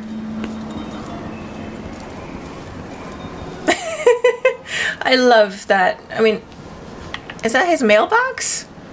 I guess maybe. Does he get mail up here? Does a delivery person even like find their way? I'm not sure. Oh no, it has one on both sides. Okay, well that's not a mailbox then. Okay, I mean, yeah, I think everyone knows that he owns the astronomically large mansion up here, so, but yeah, of course, double nameplates. Makes perfect sense. Of course. So Emily had a little think to herself when she arrived, which was, maybe we can get this guy without killing him. Alright, I need to eliminate Jindosh and find Anton Sokolov. Yep. So, we're here to eliminate a genius and save the old man. Well, who's also a genius, but, you know, Genius Senior and Genius Junior. And I mean, that choice was made for me because, you know, I had my followers decree that we shall indeed make this a clean hands playthrough. But there's another decision coming up. Welcome to my home, stranger. The door is always open to those with the will to pass the threshold. If you're here by appointment, then proceed and bide your time. Otherwise, I'd be remiss if I didn't inform you about the defensive mechanisms employed here, which are quite formidable. Many have entered without invitation, for reasons as myriad as the fish in the ocean. But of those who've dared to explore further, very few have found their way back out. So there he is, smarmy as ever. Let's see, some more stuff.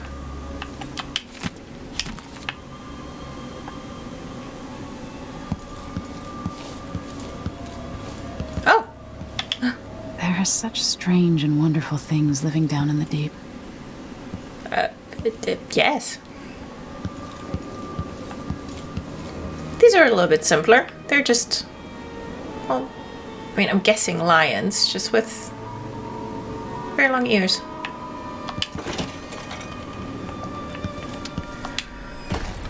So here's a decision I gotta make.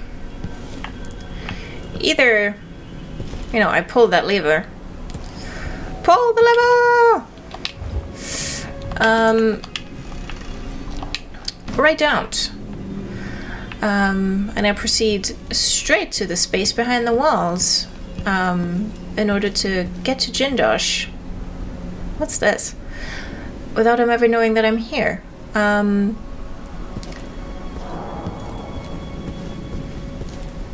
So, I mean, it is lovely to have him, you know, whoopsie daisy, to have him smarm at you the entire time while you're in here. But I am going to go into the space behind the walls because I like it. That's really just the only reason, and because, you know, Clockwork soldiers are annoying.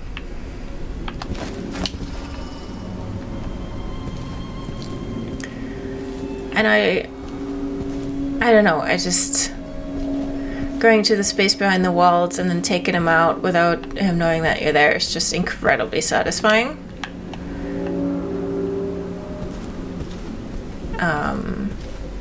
Like, definitely if you haven't, you know, if you haven't played Dishonored 2 yourself, or if you haven't, you know, watched it be played, then it's for sure worth, like, looking up a game movie of it, or, you know, punching up a couple of other playthroughs, because, you know, Jindosh is fun.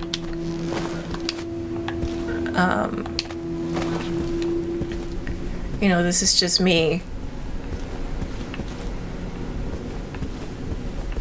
having a laugh, really. And just, you know, making this a little more chill for myself. Ah, the space behind the walls. Mm-hmm.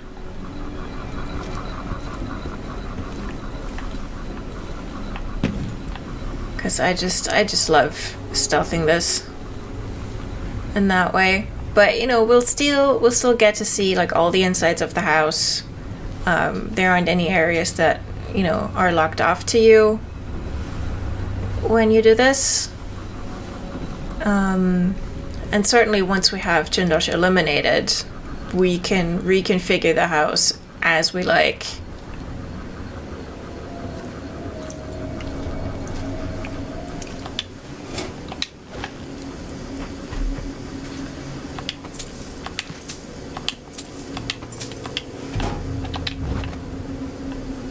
And he'll still get a chance to be smarmy, like,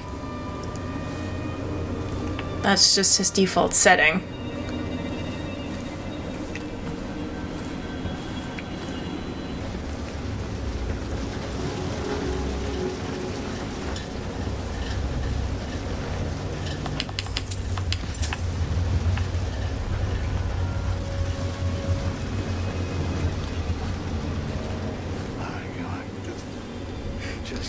Do not mop the floors while the arc pylon is active, whether you understand conductivity or not.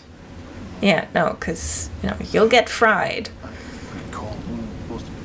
This is another advantage of taking the space behind the walls. The arc pylon is not active. The ones in my father's time. Because that thing will fry you. So, mind my sensitivities, no whistling while cleaning the windows. Jindosh has a lot of sensitivities. Emily, get that coin. Thank you. Because we couldn't take the treasury with us, so we are currently poor. Well, that's not true. We have, like, thousands of coin. The man wouldn't keep us waiting. There's only one Kirin Jindosh. He can charge whatever he likes. Besides, you're rich enough to afford a couple of the Clockworks. I happen to know you've doubled your fortune since the Duke took over the silver mines. Lower wages means higher profits, but it's my time that's precious. I'm not used to waiting. Neither am I. When was the last time someone had me waiting for more than an hour? I can't remember. It's almost titillating. How many clockworks did you say there were? It's a numbered set, if I recall. It is indeed, but 36, 46? Very exclusive, whatever the count. Everyone at the Garden Club will be green with envy. Mm-hmm. And we shall have a magnificent garden party, and you're not invited.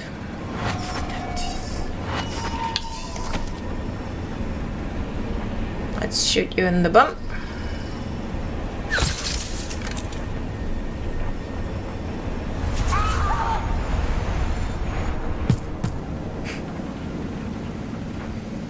Well, at least she's pillowed on her hat. She's fine.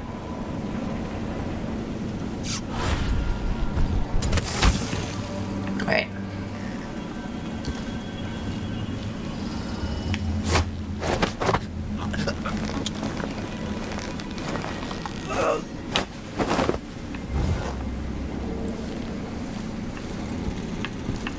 Oh, let's see if we can... Emily! God, like your father.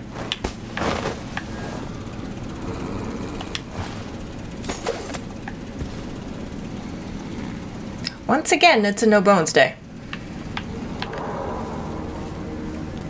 And he was smoking while he was sleeping. Sir, that is a fire hazard. You could have had the whole house down. Mm-hmm. So they have... Well, at least he had an invitation letter. Ooh, money.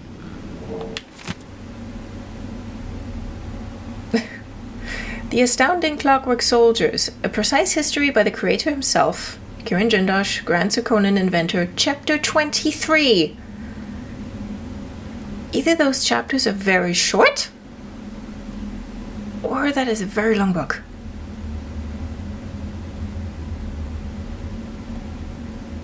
Oy. So yeah, they once had human-like faces. Now they kind of look like birds. But they had human-like faces, and, you know, just in case you were...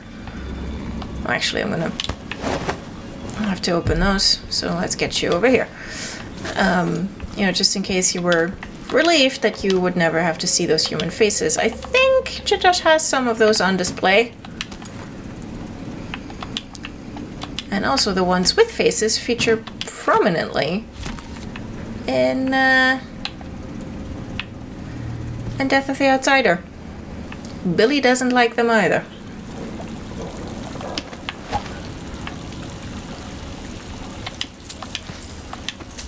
Right. Money, money, money. And then... Okay, we can't get up there yet. That's closed as well.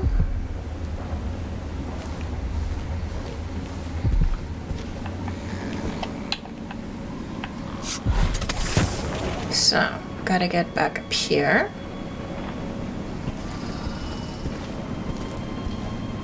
And sneak on. There's some guards. And this is where you get to Jindosh's private quarters.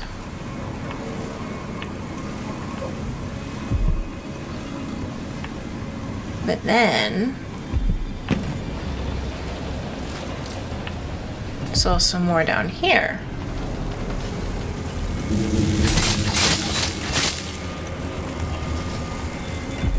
Buzz off. Namely, this poor sod. Liquid sustenance. Is that you get health when you drink from a fountain? Yeah. Okay.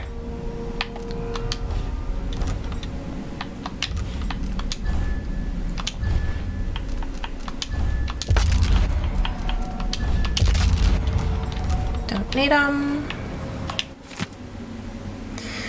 To whoever might find this, are you trapped?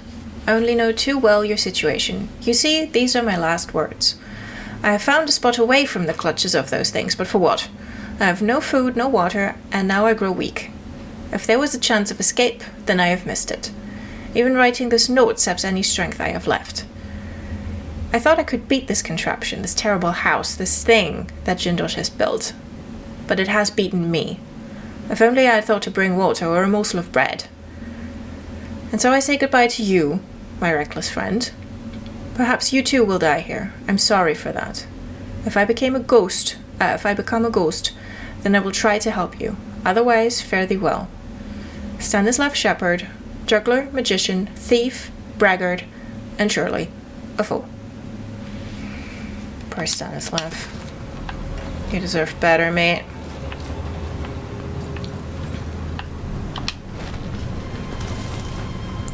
Alright. That at least says the same.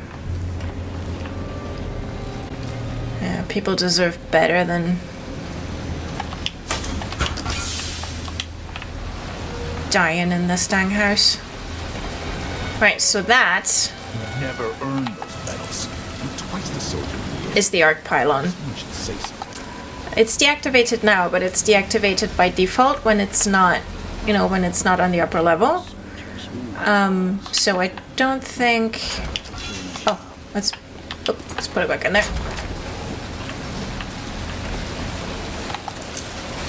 Yeah, so it's like, I put it back in, but it's not active. And the bug is that even, when it's active and you take the whale all out, it doesn't do anything. Right, so this is the assessment chamber. This is where he keeps Sokolov. The thing is, if you go in there and get Sokolov out before Jindosh is eliminated, then he knows that you're there, which, renders the whole thing moot of going in here. So we have other things to do. Boop. Which is to get these two guards without getting spotted.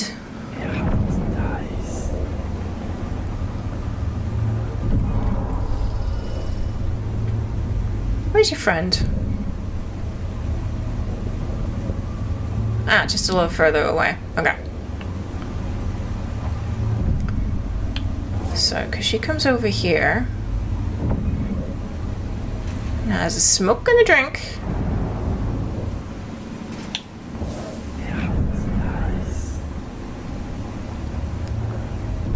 And what we want to do...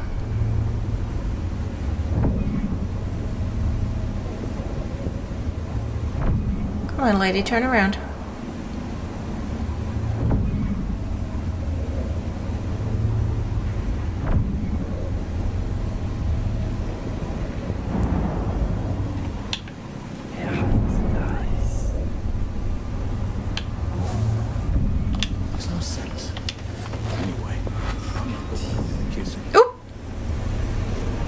Careful. Ooh, smells like piss. What a dump. Up here? Really?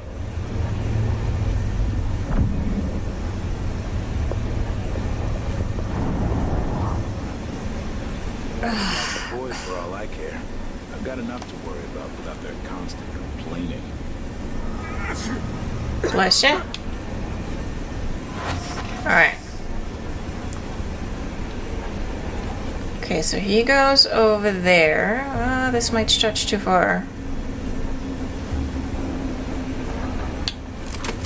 Oh, seems fine.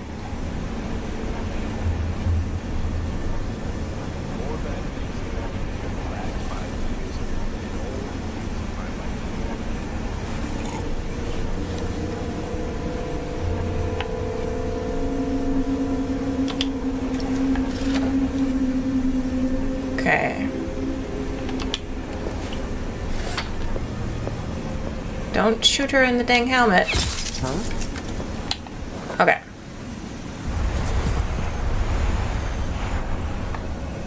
Down you go. Whoop.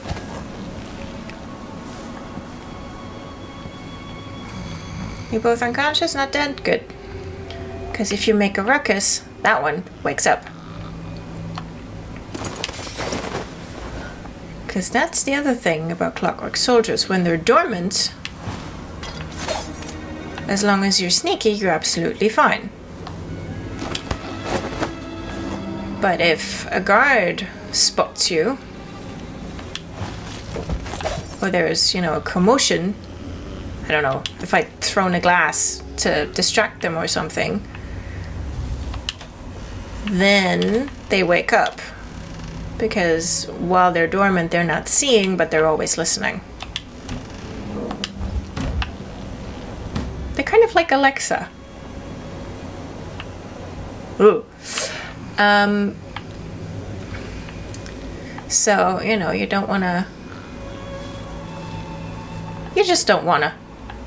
Basically.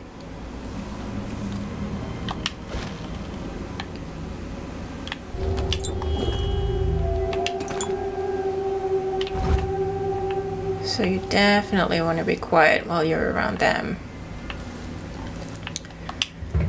You can rewire them and then they're your friend and then they sort of follow you around. Do not use the elevator between 3 o'clock and 7 o'clock. I need my 4 hours of sleep. But they do... I think if you override them, then they do self-destruct after a while. And that is something else that Jindosh notices.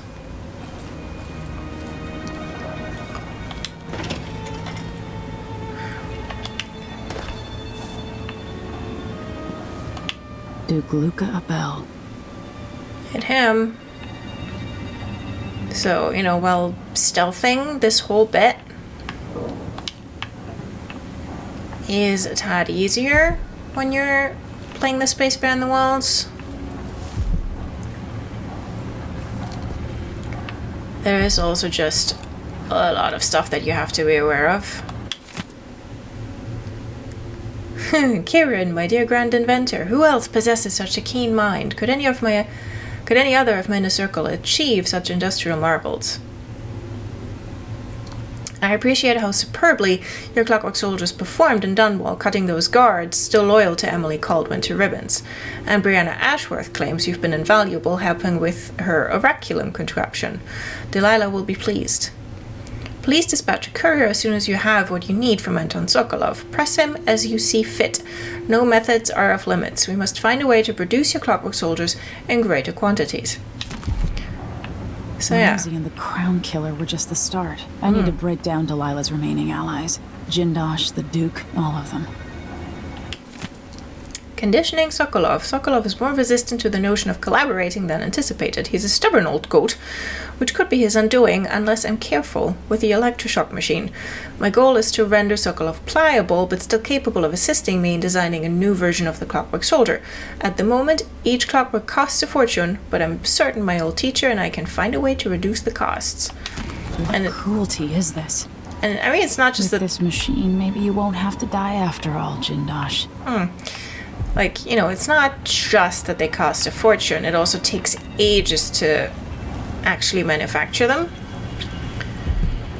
So they desperately need a way of making it both faster and less expensive.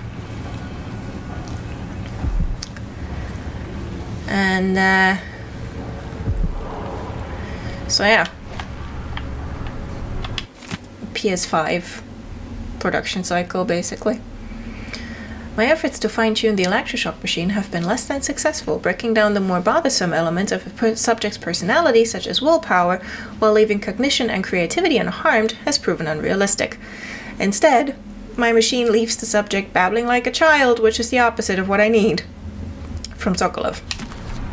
Excuse me. Yeah. That's not what you need from him, is it?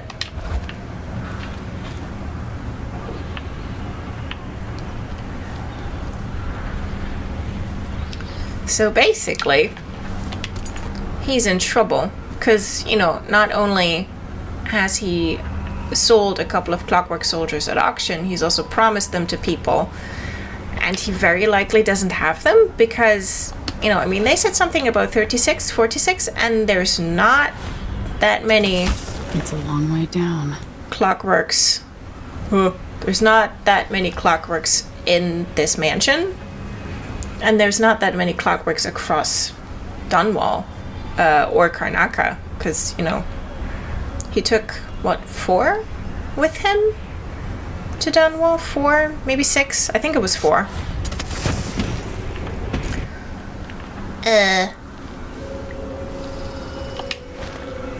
Where's the key to the maintenance hatch? There we are. So, you know, he didn't take that many with him. And there's not that many in this house. And there's not that many in the bank either. So... yeah, I think he's been selling stuff he doesn't have at this point. Which, you know, is bad. Because he's just been trying to cut costs, or, well, just financing where he can. Okay, so this is the lab. How many stun mines do I have? I have 3. Okay.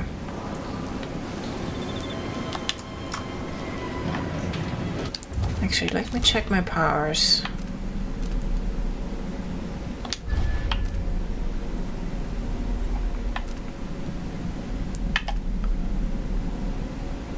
Alright, so it would be handy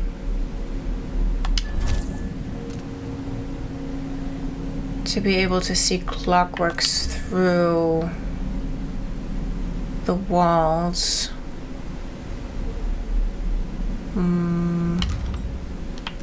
On the other hand, there are other things I want to upgrade that I need more urgently.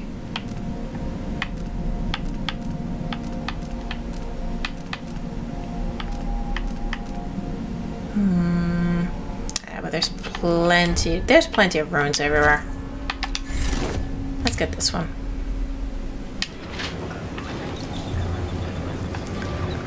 Let's get this one.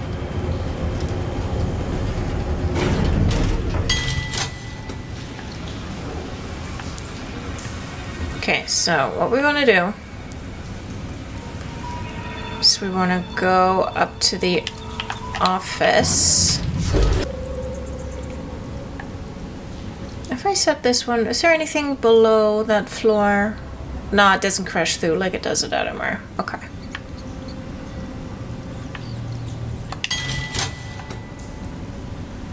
There we go. This is where we want to be. Whoop!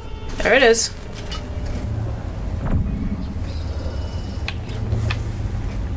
Yeah, we do not want to get spotted by that thing right now. Okay. That's great for the machine. Come on, Emily. This must be Jindosh's lab. Whoop. Okay. So, what we don't want to do is shoot that thing's head off, because Jindosh notices, and then if it goes nuts, it kills him. So that's what we don't want. What we do want... oh, come on. Come on, go to sleep. Ah! Can't you do your jobs and protect me, you idiots?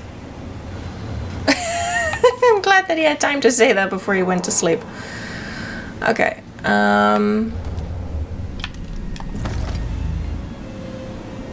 don't look over here, buddy. Uh-oh. Oh. Oh, shoot, now they're both active. Oh, that ain't good.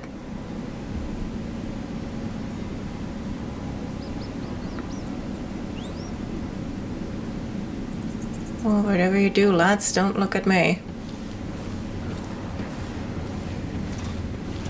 Ah, shit. Switching to alternative tactical mode.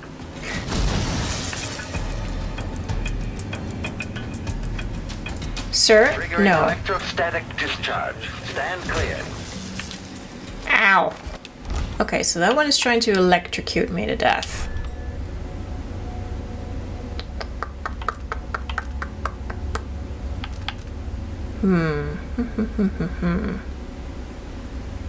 Is that my autosave after I've knocked him out? Or just before? Guess we'll see.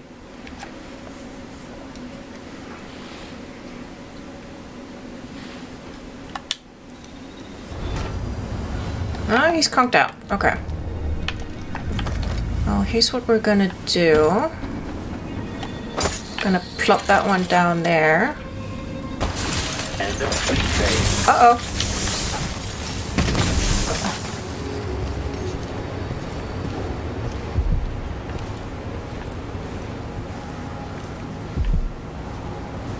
Okay, let's let that one find out that his master's unconscious.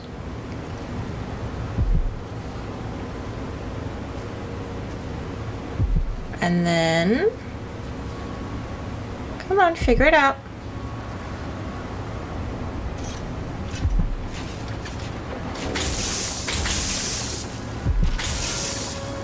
There we go. Or one would have been enough. Let me check the stats.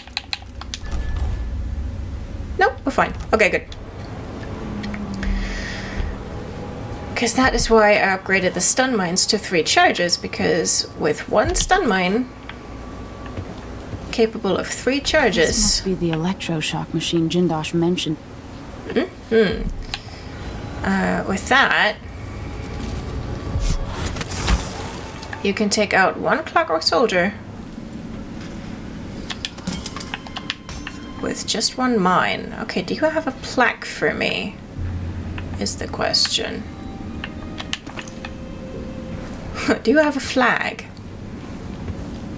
Yeah, there you go. Because that is a souvenir. Aye, come on. There we go. Alright, let's tell you what, let's do some snooping.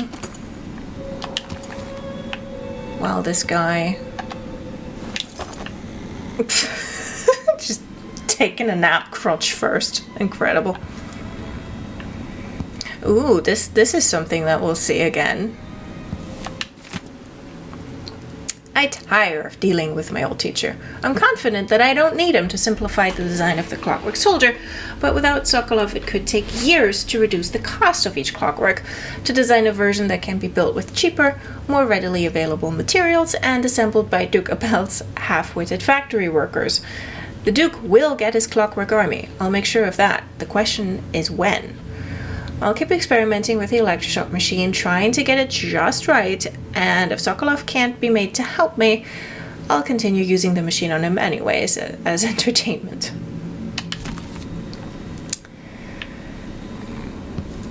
You, buddy, are not a nice man. Kirin, it is my hope that the Pale Stars look down with favor upon your attempts to gain Sokolov's favor. But if the old goat will not bend to your will, I can offer an alternative to merely keeping him locked in your assessment chamber and subjecting him to cruel electrotherapy. I've started a new effigy cast in Sokolov's shape. Given time, I believe it might grant me some influence over your esteemed guest. I never quite twigged that that's the effigy she was building in the conservatory. Because you do find it when you go see her. Light along the inverse curve. Yeah, that's an old original from the first game. Alright, buddy, come on. No one likes you, but here we are anyway.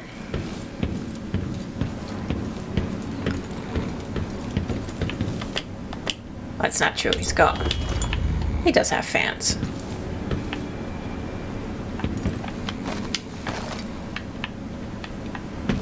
And he is a very interesting, he's a quite interesting character.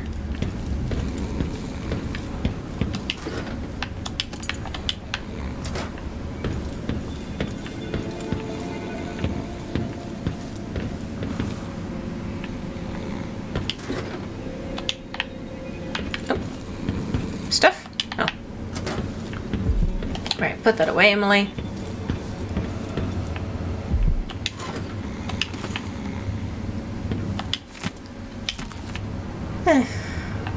Oh, I think that's said where Sokolov sleeps, or...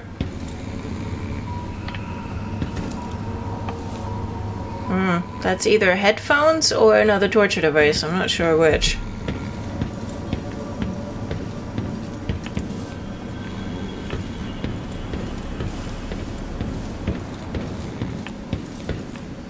Oh, there's more stuff in here. Yeah, there's some of the bird heads.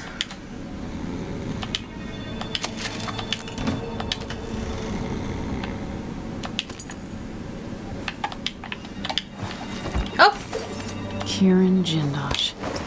Yeah, that's him. You've been carrying him around for 5 minutes. Right.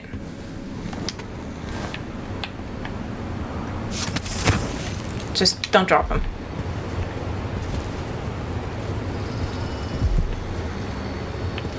Let's see. I'm not sure that he has any of the other Clockwork heads on display, actually.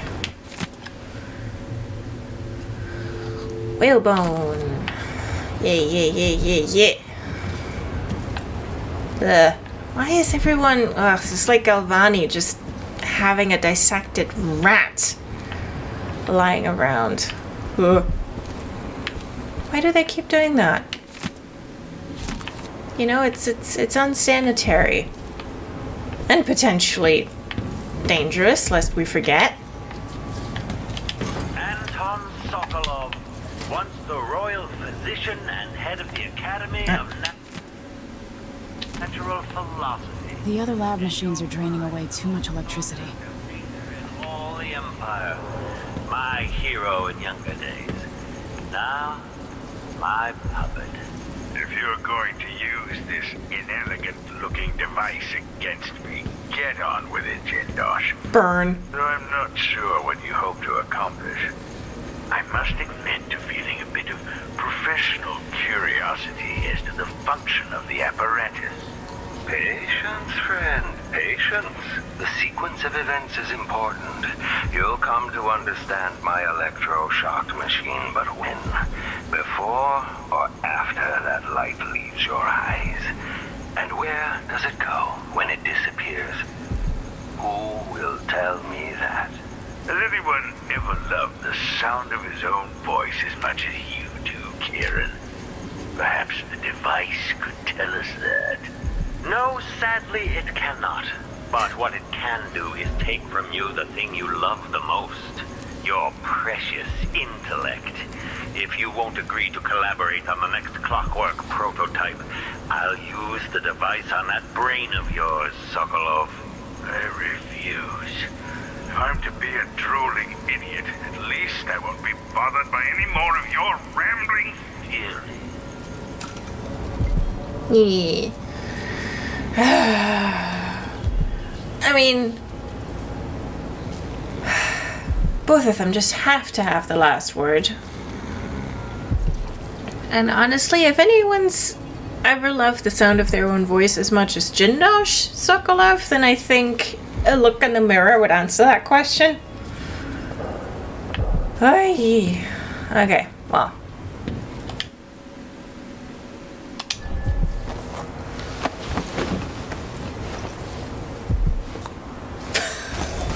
That's just my favorite move. How like she just clunks his chin closed. All right.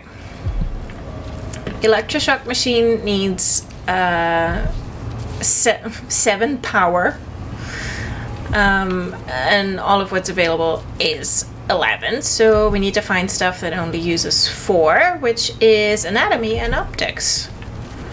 So we've got anatomy here. Boop.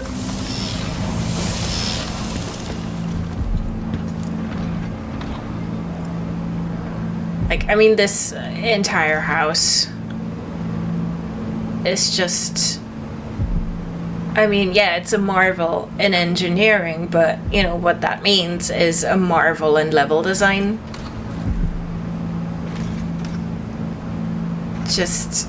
Because, I mean, you see everything move as it, as you reconfigure the house, so it's not like, any of the reconfigurations are hidden behind, they aren't behind loading screens, or there aren't,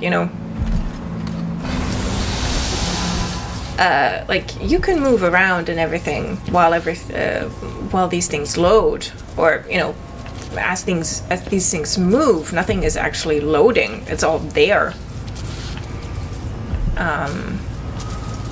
As the entire house just shifts and folds in on itself.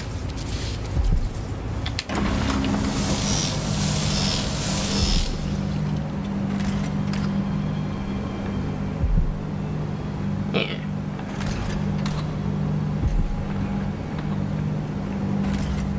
All right. I'll have another schnaffle because I knew. Oh, well, might as well stay downstairs for a second then. Because there is stuff down here.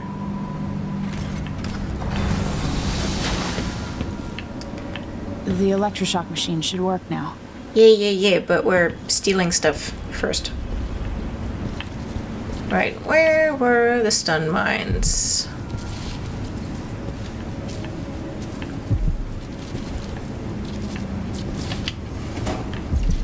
And also, is there money? Doody-doody-doo. Still no idea what this thing does. Like, it doesn't hurt to touch it. It just looks real weird.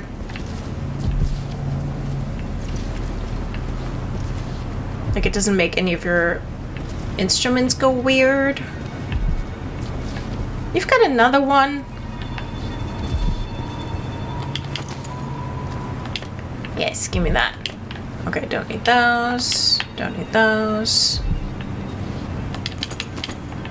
Sleep darts, yes, please. Yeah, it's like, just in case you've had to stun mine and shrapnel and grenade yourself through this house so far. You've got supplies down here. What? Jindosh, why? Is that the baker you tried to recondition? Because yeah, he tried it on a baker first. Doy. Oh good, there's another one.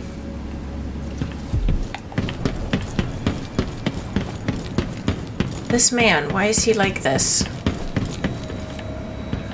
Okay.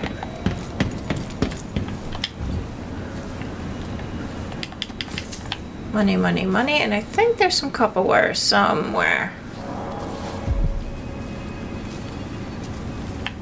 Was it by the stairs directly? Ah, yeah. But good thing I walked an entire circle. Alrighty. No hole in the floor. I'm just gonna take the elevator.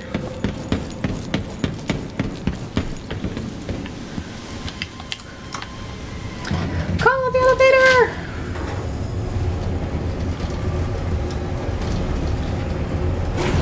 Alrighty.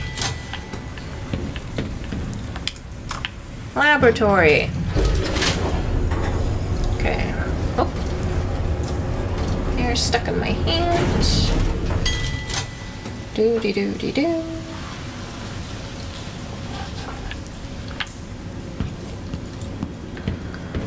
Okie dokie. Well.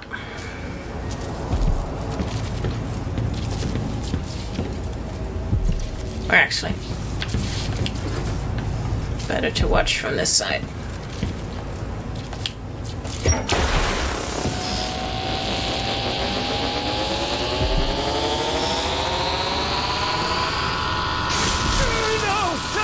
No!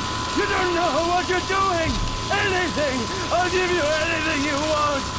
Stop! Don't do this! So much will be lost! An age of advancement!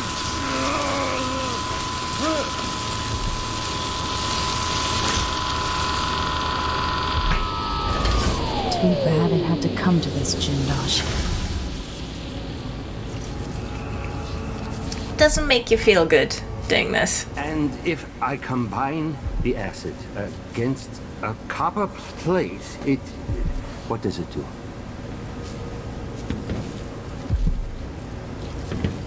I knew that a moment ago. Does anyone know the answer?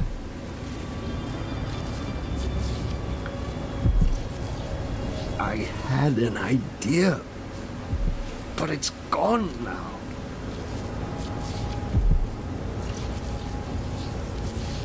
I'm very much afraid of what's happened.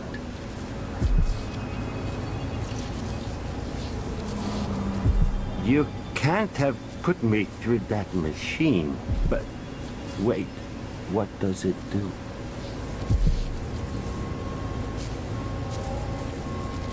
Please, kill me. Please make me die. Can't do that. Something you. Something big is gone and I can't name it.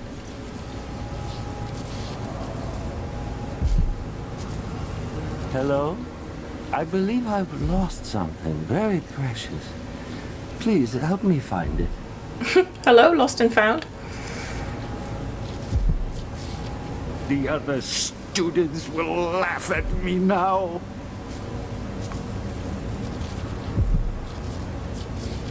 Maybe there'll be apple pudding at dinner. I would like that.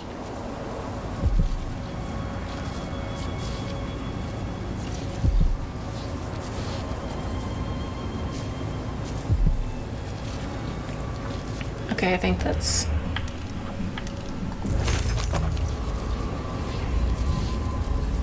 His memories flee from him as he seeks them.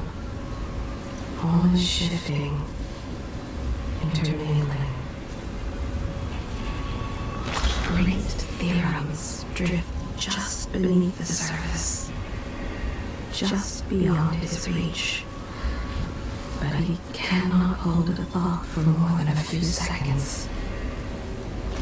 When he remembers, he is filled with rage and despair. The great cathedral of his mind, abandoned and ruined. For just a second, he had a new line of thinking, the solution to a great engineering problem. Now, lost. In a way, he is more content now than he has ever been. He thinks of his dinner later, and hopes for cabbage with pork. Kirin Jindosh, grand inventor for Serkonos. He dreams of an army of mechanical soldiers. His invention, the silvercraft. It combines mercury and a light on a plate, and an image appears.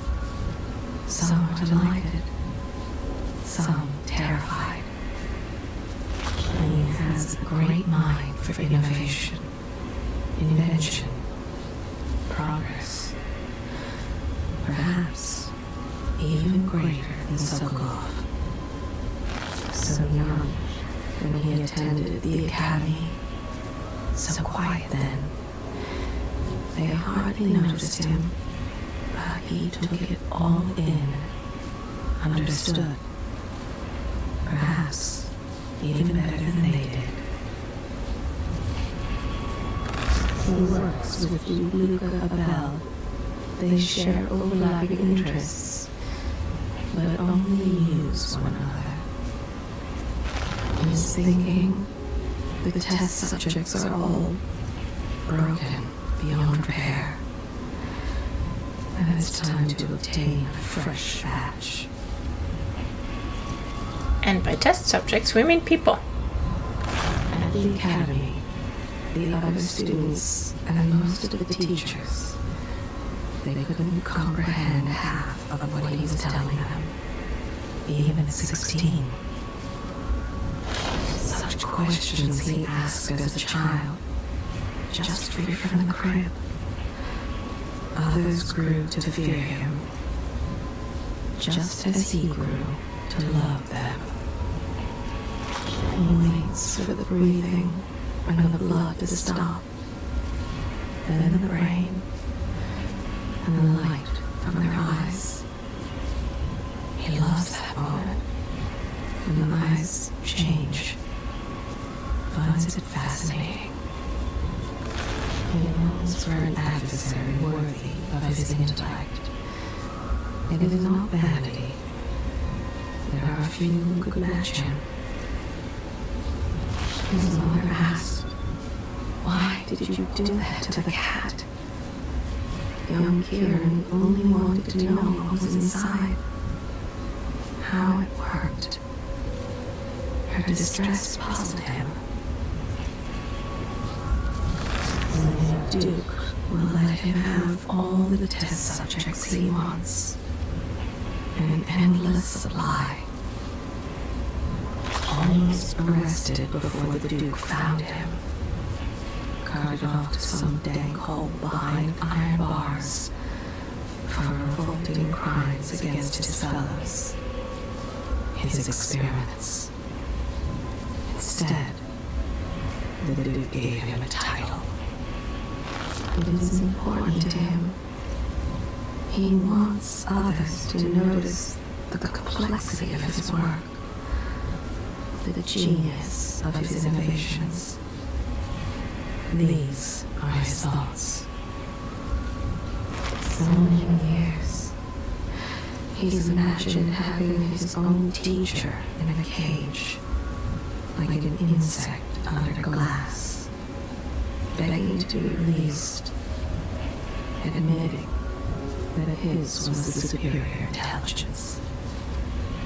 No, there is nothing more about him, not that I can see.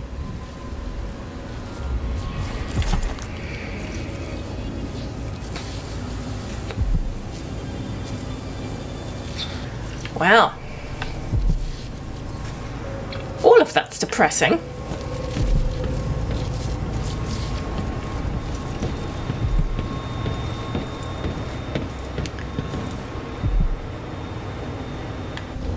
Right. Oh, of course, there's a rune over there. Beep. A letter from Delilah. Kirin, you ask what the void looks and feels like if it can be measured like a real place. Here's my answer. Don't concern yourself with such matters. It is as real as anything I've ever experienced, but if you understood it, you'd know that such a statement makes as little sense as saying that I have been dead. The void is unspeakable. It is infinite and it is nowhere, ever-changing and perpetual. There are more things in the endless black void, Kirin Jindosh, than are dreamt of in your natural philosophy. Leave aside things beyond your reach and be content that you are gifted with more insight than the common man. Delilah.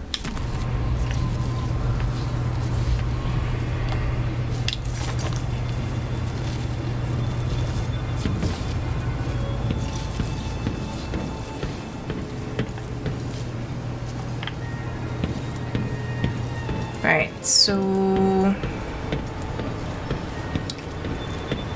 I'm wondering, well, this is one of our ways out if we want to go that way.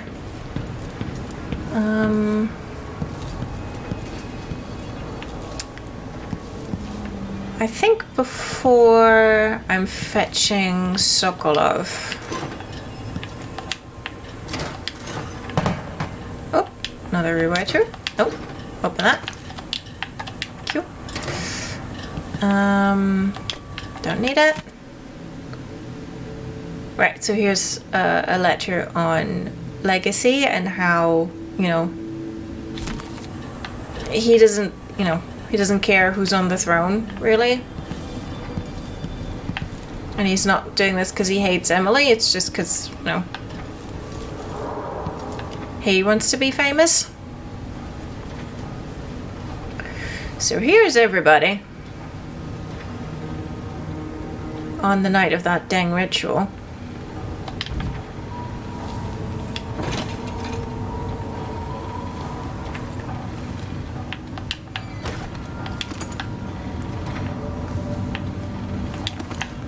Right. I never figured out what that is. Like, is it a really fancy mirror? I don't know.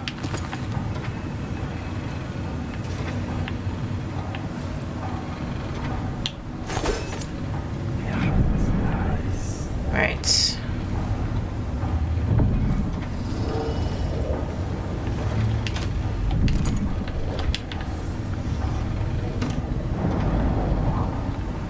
So these are his silvergraphs. There is one.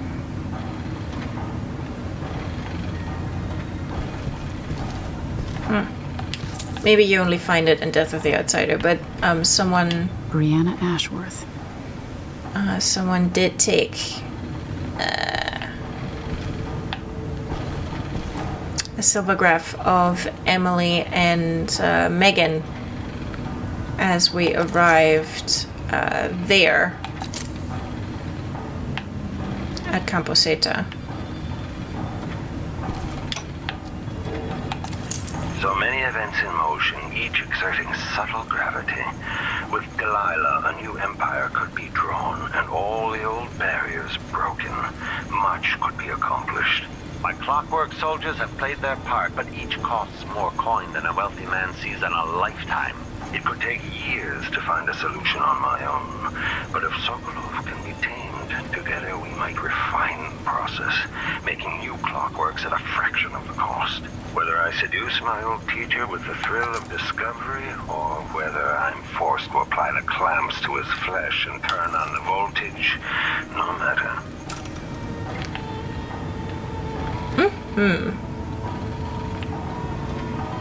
It's a lovely touch that, like, I think almost all of these are places that we've already been. Like, that's Batista Overlook. We've not been there yet. This is the view of this mansion out towards the city. I think that's in the Dust District. And yeah, that's at the docks. That's Campo Seta. That's Artemire Station. That's Artemire Institute itself.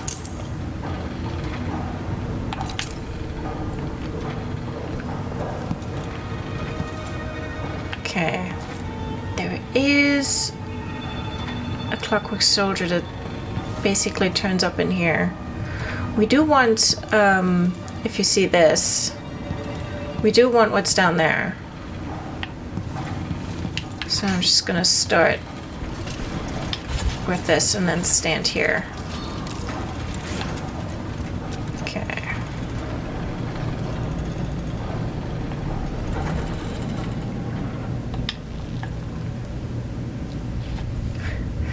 By decree of the Academy of Natural Philosophy, Kirin Jindosh has been banned for life from the Academy. All prior studies and the resulting honors, including the test of transit encoding and the signaling defense, are hereby revoked, and his work toward the title Master of Engineering has been formally rescinded.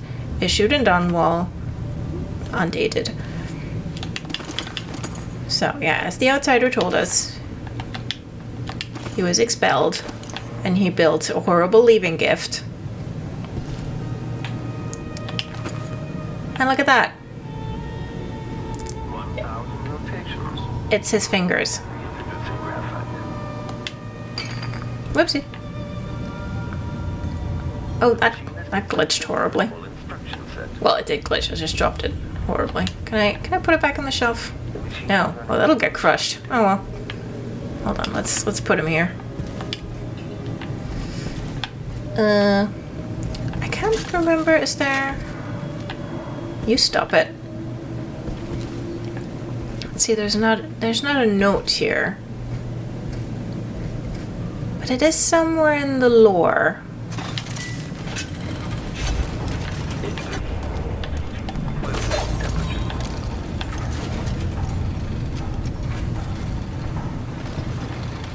Okay. It's over there then.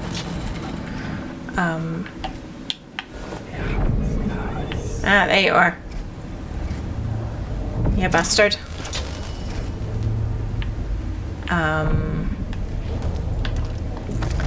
It is somewhere in the lore. Let's see if we put it there. Let's see if that helps.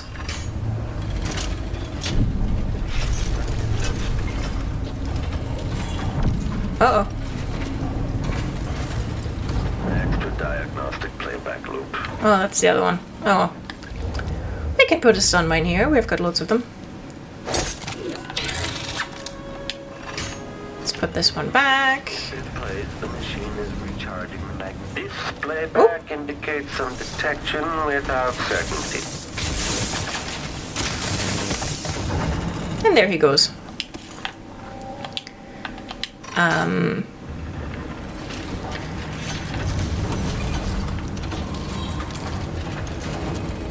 Yeah. Oh. Oh, we screwed up the T-plate. Sorry about it.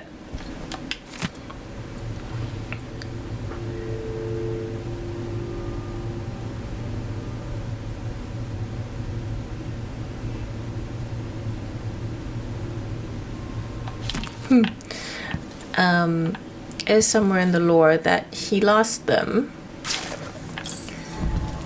in an industrial mishap, I believe the phrasing was.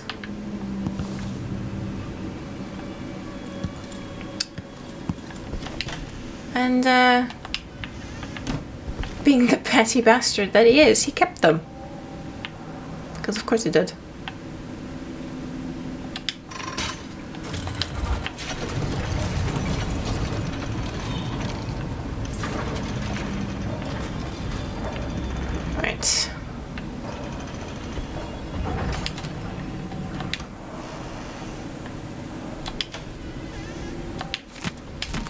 Oh good, that's more of that. Love just finding those everywhere. Aramis Stilton. Mm-hmm.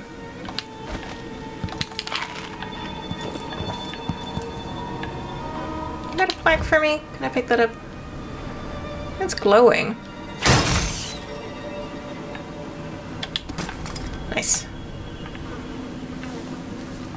Do I have to pick up 3? Delilah Copperspoon. Because there is an achievement, I think, for picking up 3 of them.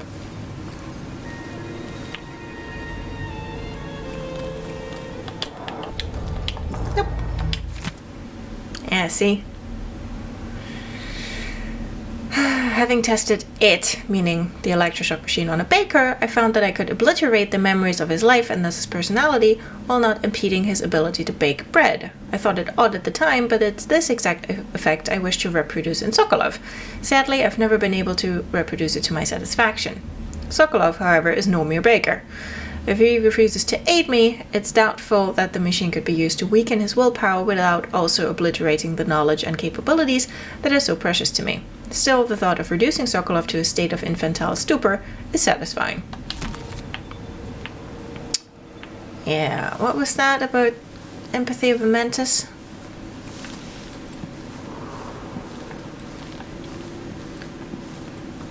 Ay. That came off the wall. Alright. I'm gonna quick save because I'm not sure whether that Clockwork soldier over there is awake. No, it's not.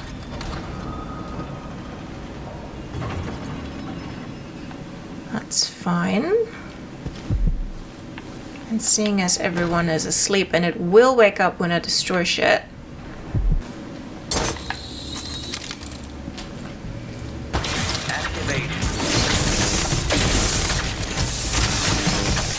Boop.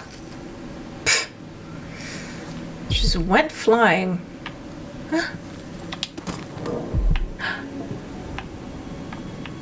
Clockwork collector. Nice.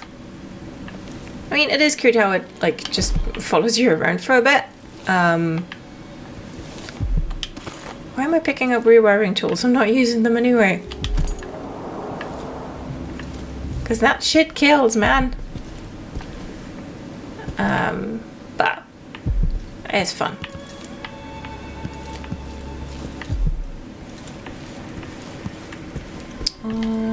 Right. Money!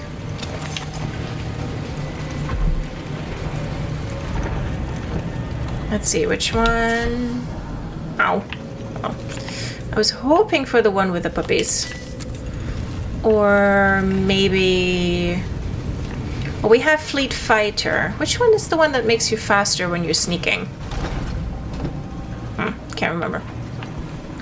But that's also one of these. It's also a black bone charm. There was some... I don't think there's... Oh, there's nothing down there, is there? No. Okay. Oh.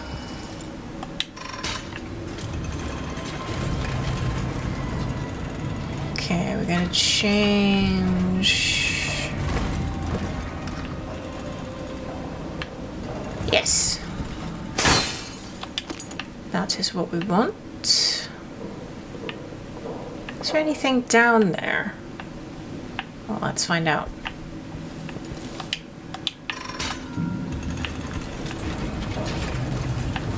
Or up there, actually.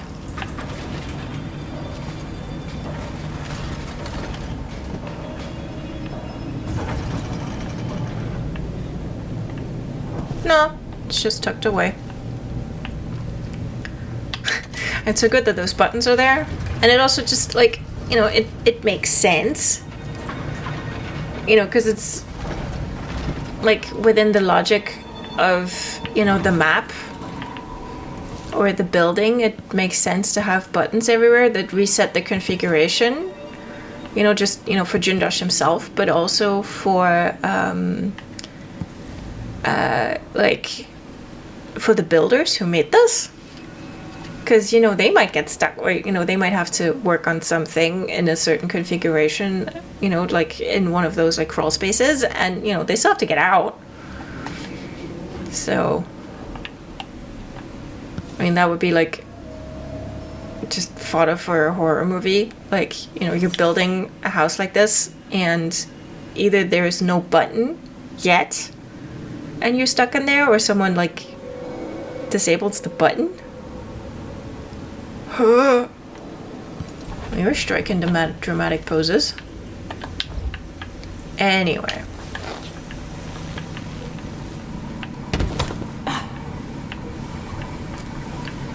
Enough nerd stuff. Okay, I've got exactly one left.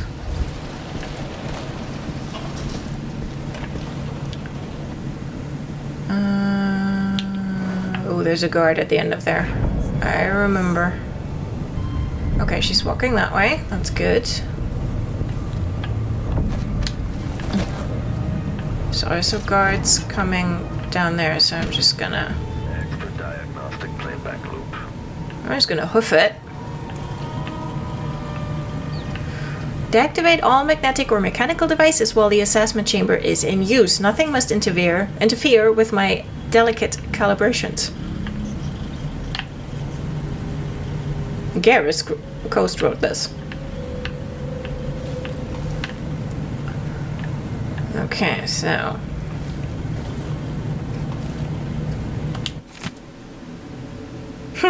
So the high and mighty Anton Sokolov won't deign to aid me in my efforts to make a new version of the Clockwork Soldier. Fine. I have another solution. My electroshock machine, long a side project of little practical use, will be just the thing. If I can find the right calibration, I should be able to damage those parts of Sokolov's mind related to independence and free will, leaving intact his vast knowledge and hopefully an even more important quality the old man possesses, though it pains me to admit his legendary creativity. Machine has completed another full instruction set. Alright. As before, we shall absolutely cheese this dude. Uh-oh.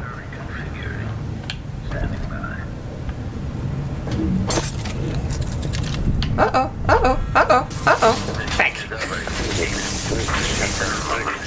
I should have stayed behind that. Should have stayed behind that and gone back. Oh well. This is fine. Ah, there's not a save. Good. This is fine. So this is how I cheese these guys.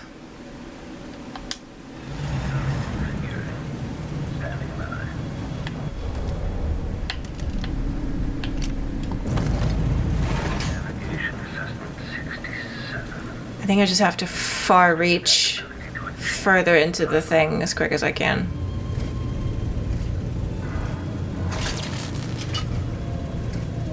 Yeah.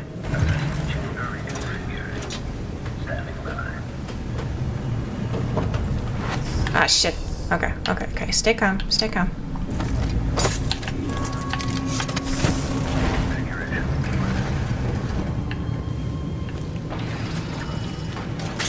There we go.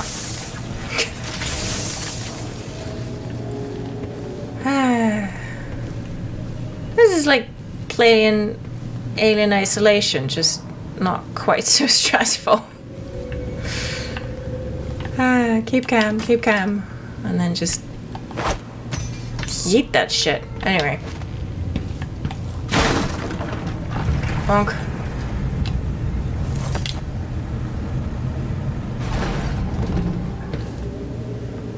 Here's where we're trying to go. The blood topology of Grim Alex. Well, thankfully.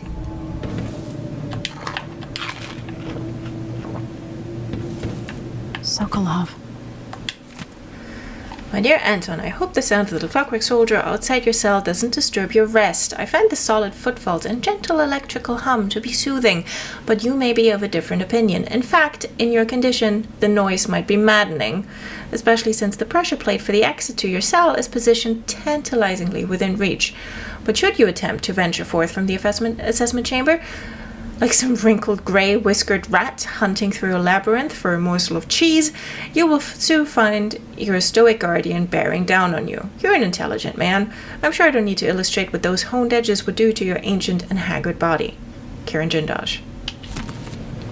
To be fair, age has nothing to do with being cut by ribbons by these things. Let's face it.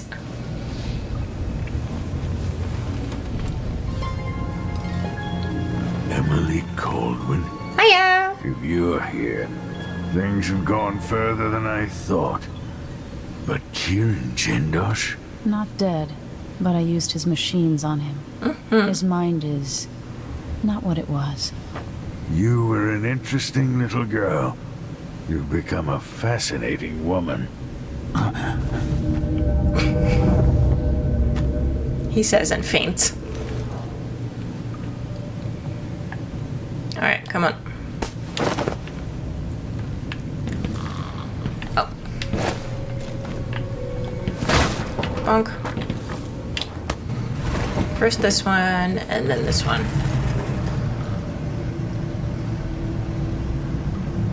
Boop. See you never.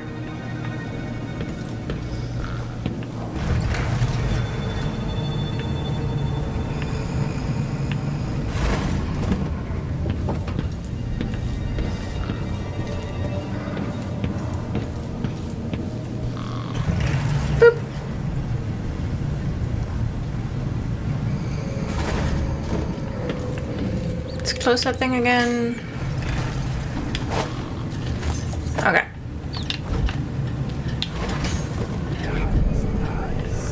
The thing is, there is still stuff I want. And I want to check out the kitchen. So...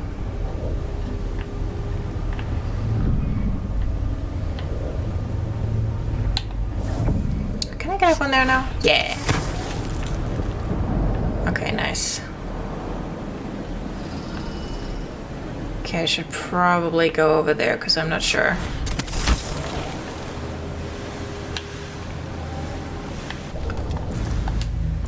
How many runes do I have? I have 2. Not enough to upgrade Domino, and there is 3. Oh well. Just gonna have to be careful. There are stun mines over there, I believe.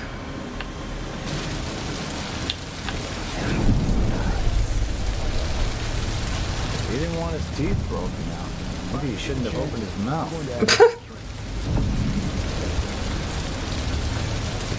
Oh, yep, just doing the sniff test. This is fine.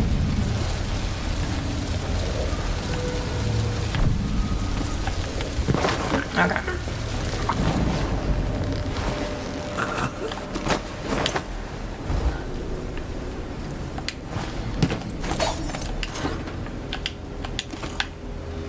Yep, give me that money.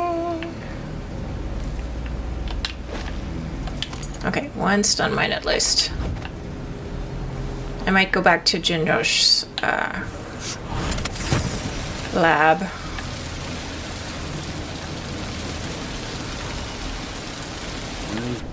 And see if I can get the rest.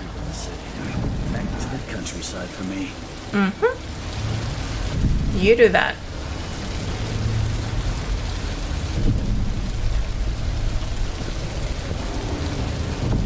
There are extra guards that come down. I wonder whether that only happens when Jindosh doesn't know you're there. When he does know you're there.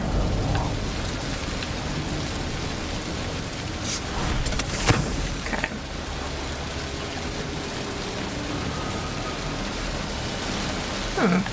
Might only happen if he doesn't know. That would be handy. There's the arc pylon. Come on, bud, come back. There you go.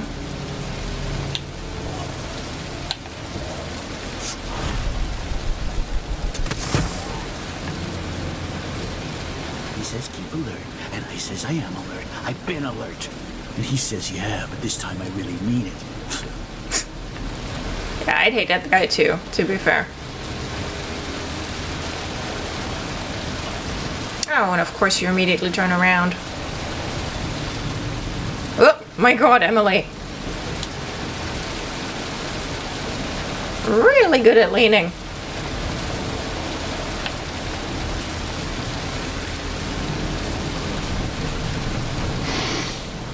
Getting so one can't even breathe no more.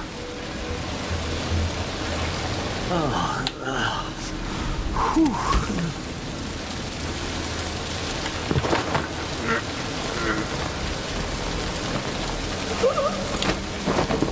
Okay.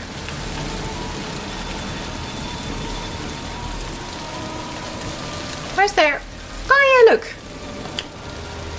There's oh God, yeah, and they're grinning. They're not just smiling. Like, I think the ones at the bank are just smiling, but these ones are like, oh, they've got teeth.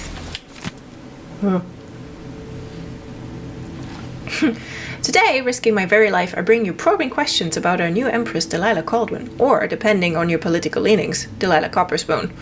Is it true that her mother was a kitchen maid employed in Dunwall Tower? Even if so, that does not prove she was Emperor Johann Caldwin's daughter. If the Emperor did in fact have a second, secret daughter, making her the true heir to the Caldwin throne, why didn't he make the proper arrangements? Outside speculation, what else do we know about our Empress Delilah? What can the Silver Spike tell you beyond marketplace gossip? We can date her past from the time she claims to have thrown up in Jessamine's shadow. We know when Delilah's most regarded paintings were bought and sold. But where was she between those earlier times and this year when she ascended the throne in Dunwall? Such a long gap away is suspicious, is it not? No artwork sold, not even an address of record, no neighbors stepping forward with juicy tales from the long period before she arrived in Karnaca, just 3 years ago. Therein lies a mystery worth cracking, dear readers, her activities in the time before she was first seen with our dear Duke Luca Bell. Well, let's just say Dowd yeeted her into the void. And then she stayed there for a while.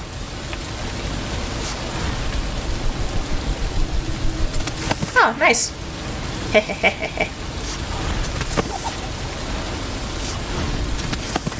entire shipment of werewolves. Just gone. Just yeeting coins into my face. Okay, is there anything interesting over there? Nah. Just carrots. Okay.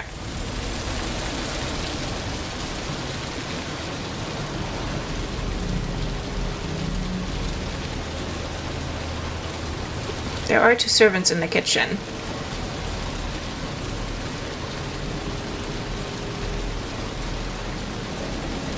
Why would you worry about it? We've been here for months, but we've barely seen a third of the house. If he can replace members of the Grand Guard with those blasted mechanical men, why not us? Do you have to ask? Can you imagine one of them pouring tea? It might take your hand off. Give Jindosh time. He'll figure that out too. We'll be out on the streets. I wouldn't last a night outside, and neither would you.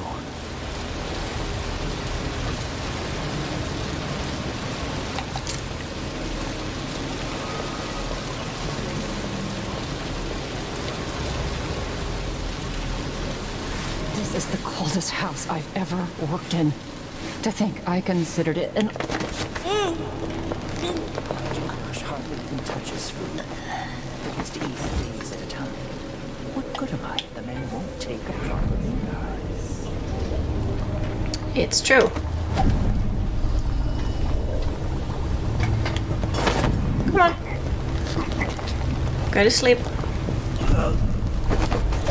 Right.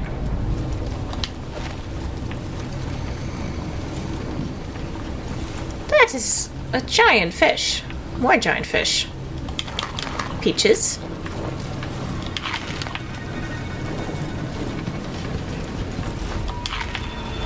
I'm really just eating because I like the sound effect. The Foley is just so good. Oh wait, and there was a note. Was there anything else here?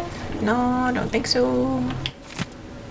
Note to staff. As you know, we have a special guest in the assessment chamber, the infamous Inventor, Anton Sokolov. While the facility is not noted for its creature comforts, yeah, no. I expect Sokolov's basic needs and bodily functions to be taken care of so they never become a nuisance to me.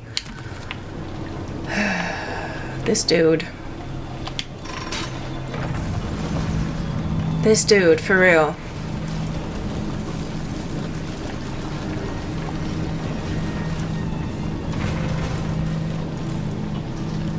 Alright, that's just that, and not the anything else.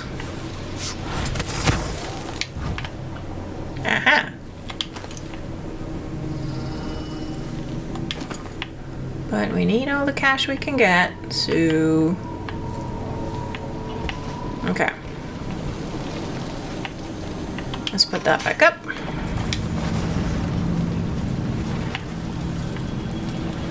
Giant.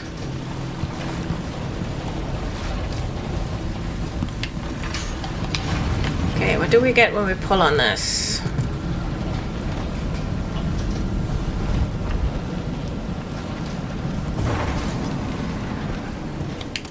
More stuff.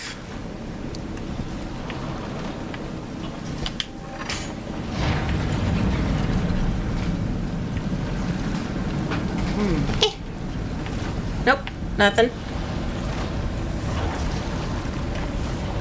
One of the guards was like,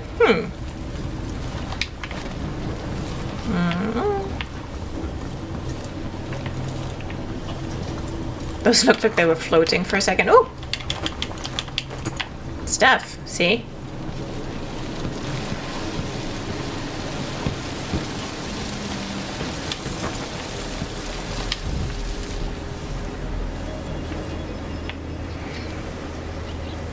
Oh, there is a bone charm back there. I should follow her. Inconspicuously.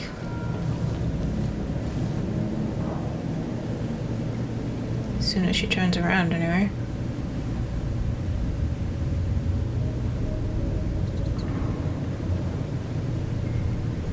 If you were looking down there, how did you not...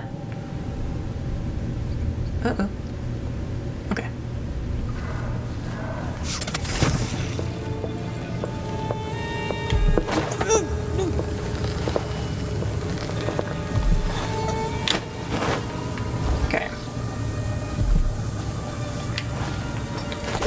Let us not accidentally yeet her into the wall of light.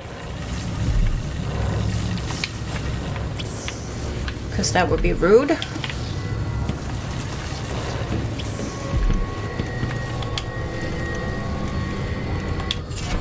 Oh. Kind of hoping for strong arms, but fine.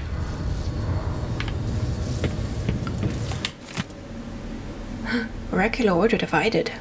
Mm-hmm.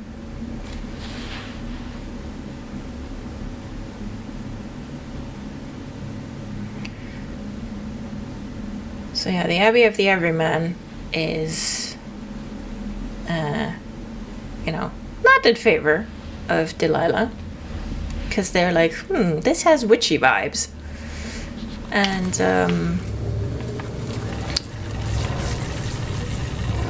you know, because the overseers are all dudes. The Oracular Order, those are the sisters.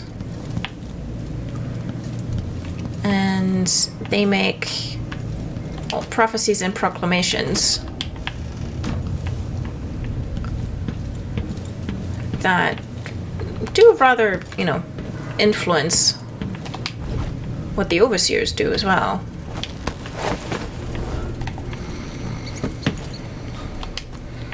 So Brianna is working on influencing them to get them on their side. Whoopsie daisy.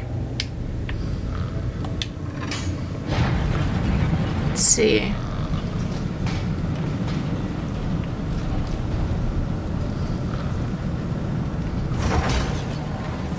Okay, so we could use this. Ah, yes. Let's see, where can we go from here while we're...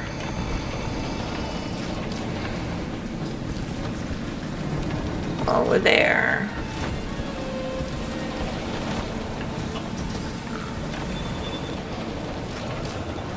That's where it goes to the carriage. That's the elevator.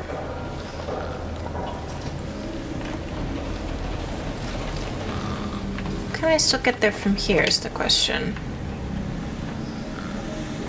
Oh yeah, that should be fine. Oh.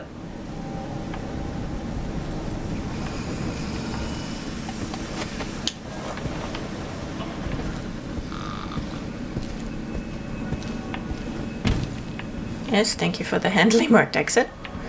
There is some more stuff down there, like there's some more money.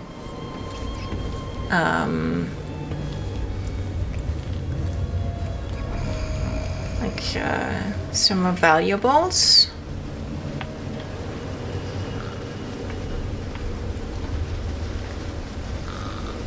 But there's also another Clockwork soldier down the road.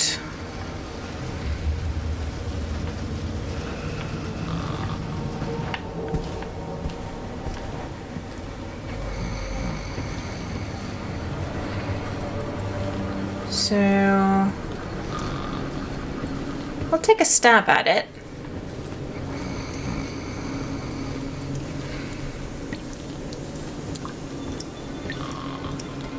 Let's put Sokolov here. It's just not necessarily worth the bother. Super dorks.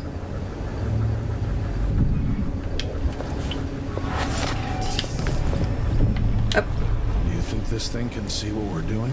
No. When they're like this, they're blind. They can still hear, though. Okay. Wake up at any loud... Don't fall into... Oh my god, sir. Please be careful. Oh my gosh. Okay, let's...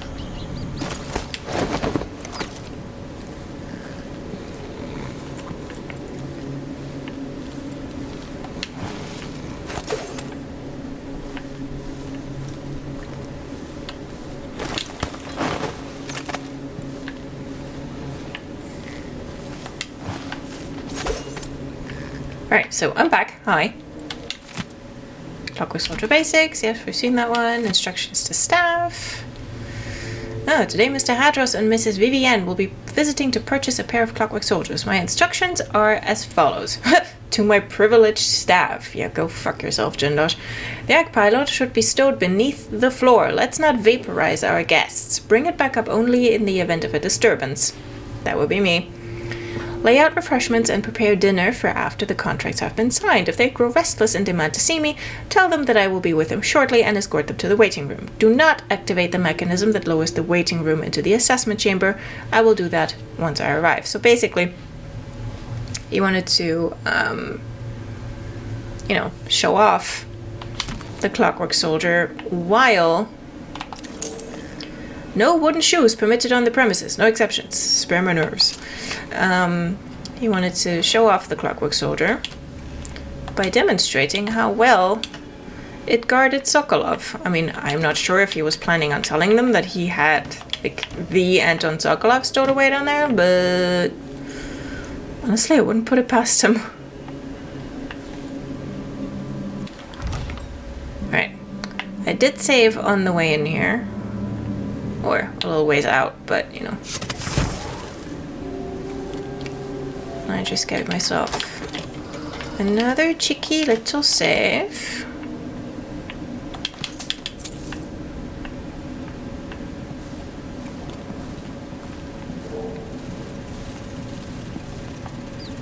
Is there only the one guard left? Like, is there only him?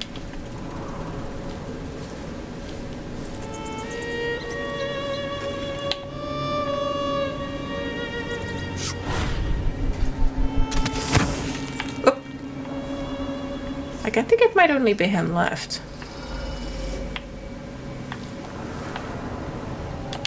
Kirin Jindosh. Well, not anymore.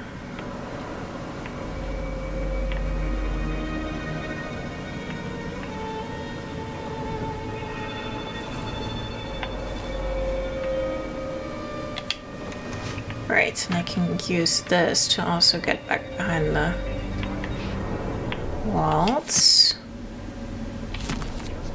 Sokolov in the New Age.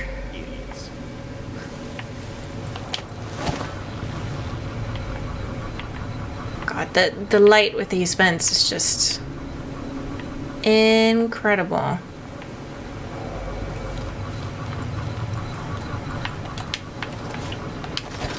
Whoopsie.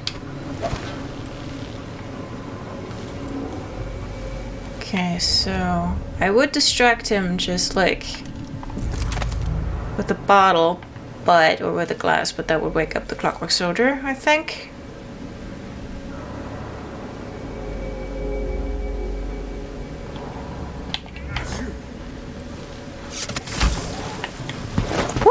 Woo!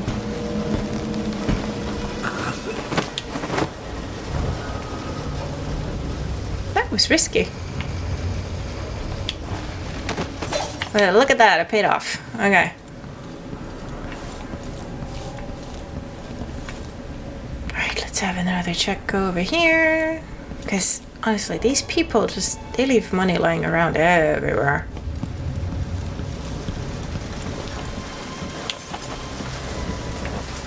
Oop. Need some of that.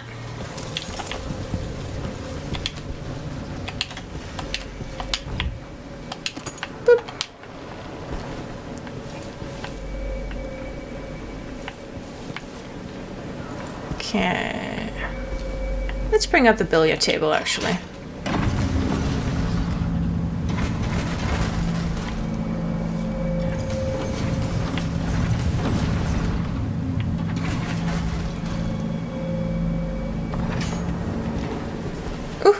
Ooh, look, he's even got, like, you know, a view of the mansion and the city painted on here.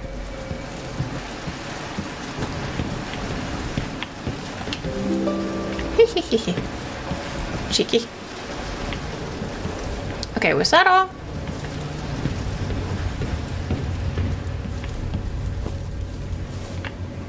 Let's have another quick check, but no. Hi, red pals. Okay. Let's do keep sneaking just in case. Where did I put Sokolov? Whoopsie. Emily. There we go.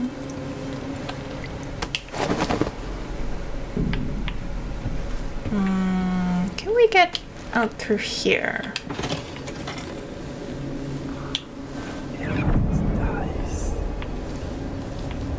I know that's blocked off. From Empress on the run, I remember. Okay, well, we're not using that lever. Because then we have to deal with one or several Clockwork soldiers downstairs, and when I tell you, I am not in the mood. Alright. Whoopsie. Sorry, Anton. Okay, if there's any Clockwork soldiers out here, there better not be. Nope, we're fine.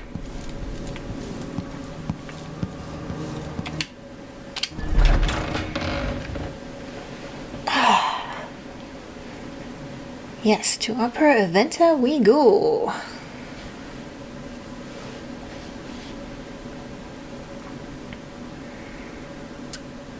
Yes, yes, yes, yes, yes.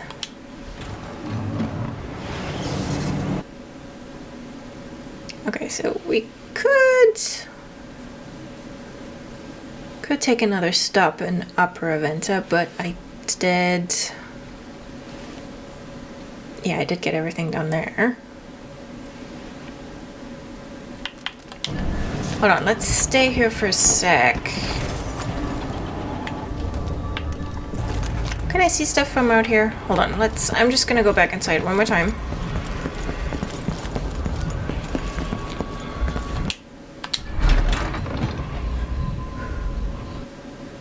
Not that we're being completionists, but just to make sure that I didn't forget anything.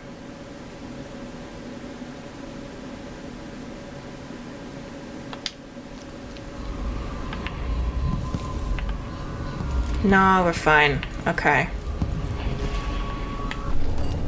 Let's see, I only have one stun mine left. The temptation to go back to the office or to the laboratory to get some more is real.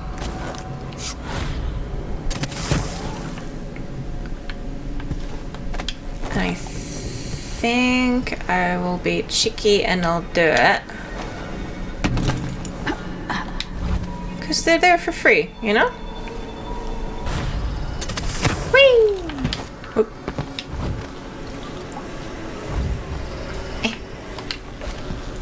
Here we go. See, barely takes 5 minutes, but saves me a lot of money. Now, where were they?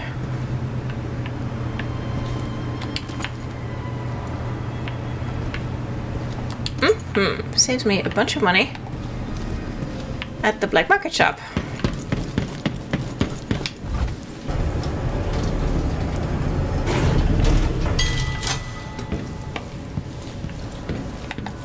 Let's see if we can take those. Whoopsie daisy.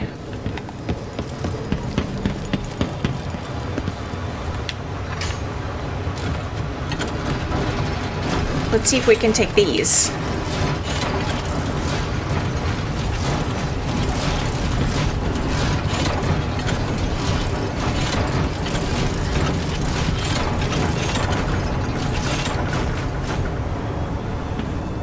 Oh, they're there now, are they? Oh, as long as they're dormant, I don't care. Oh, right, yeah, he had yeah, he had, like, animal masks made for them as well.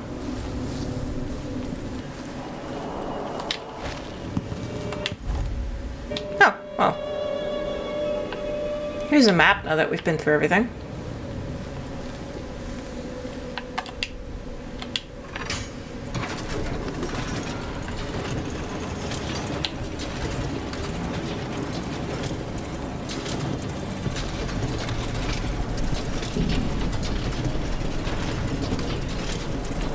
Temperature back to normal. Waking up. Right, I forgot about you.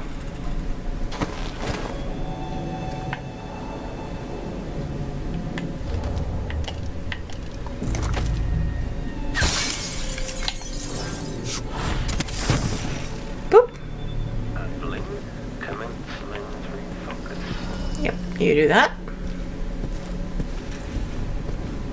While I noodle around over here. Ooh! Stuff. What happens if I pull this?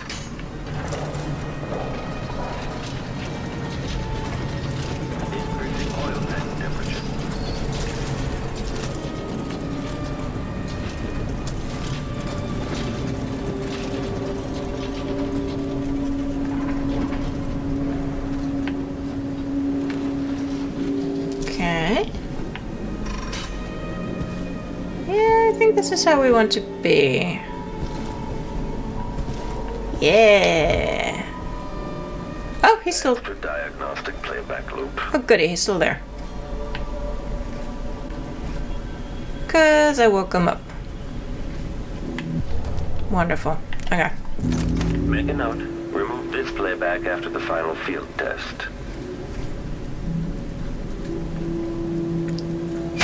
Playback indicates lost enemy. Okay, but does that mean spotted or does that just mean alerted? Okay. Yeah. It does the thing for alerted and, you know, it's the same, like, visual effect as for him seeing you. I always call them him because, you know, they speak with Jindosh's voice, so that just makes sense to me, but, you know.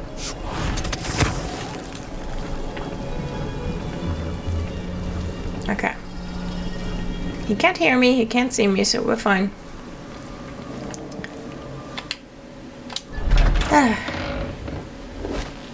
So, it looks at first like they spotted you, but it's just that they were like, what?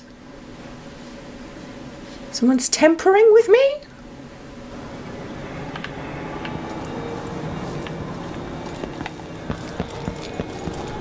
Now we're leaving.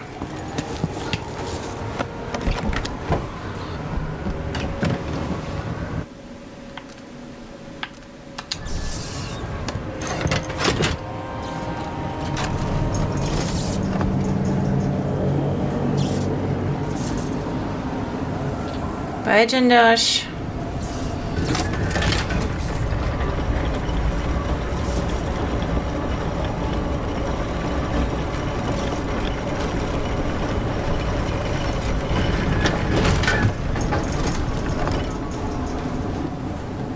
Alright. We're getting past these guys.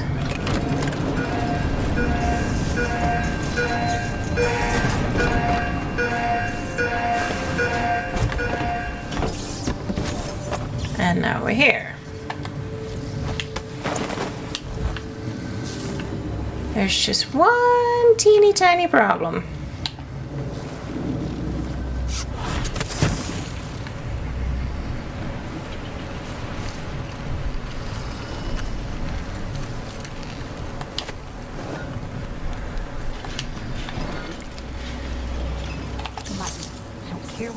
Witches. Didn't anybody tell you? Well, and now they're all dead, so.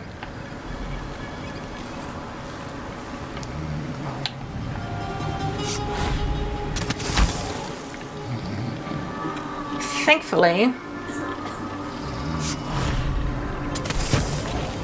they haven't placed themselves at every single vantage point, so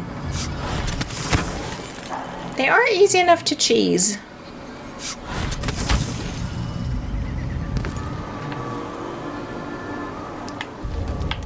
By just getting away here. Let's have one more look. Nope, haven't forgotten anything. Oh. Just meant to put my stuff away. Come on. Megan! I've got your old man. Look! You did it. How is he? He's frail and wounded, but he'll recover. I didn't think it was possible. You must have a story to tell. I'll hear it back at the ship. Sokolov just going, hey. Let's go then. Alright. That was a good turnout.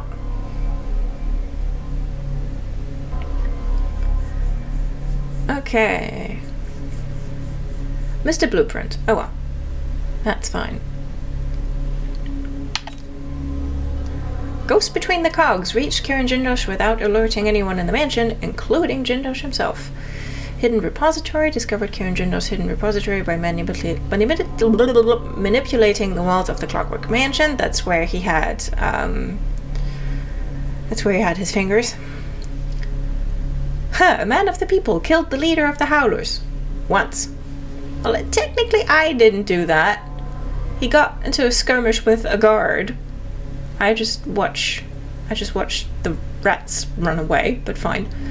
And I looted Inventor Station. Wonderful.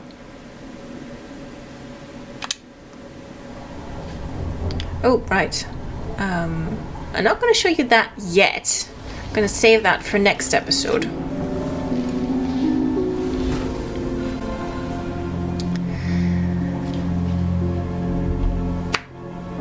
Alright.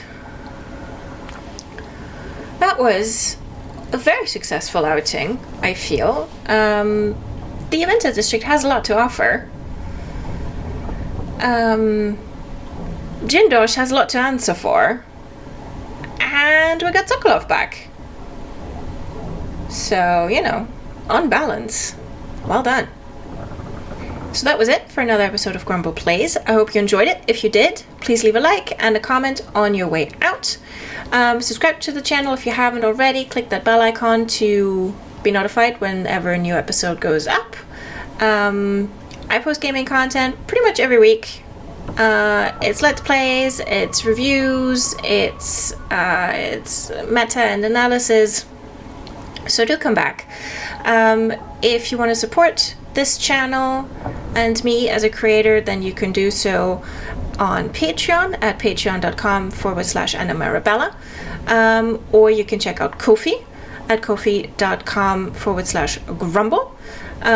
Both sites have memberships, and on Ko-fi you can also just kick me a quick buck as a donation. I would really appreciate it.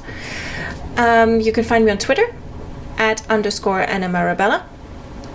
I post outtakes there, some bonus content, some previews, so if you want to keep up to date with how, you know, my recording for this Let's Play is going, then you can find it there. Also, I am banking episodes, I'm pre-recording these, so if you have a suggestion for a mission that's in the future, but I will very likely be recording pretty soon, then you can hit me up on there and let me know. So, yeah, thank you again for watching. Have a lovely day, and see you next week. Bye!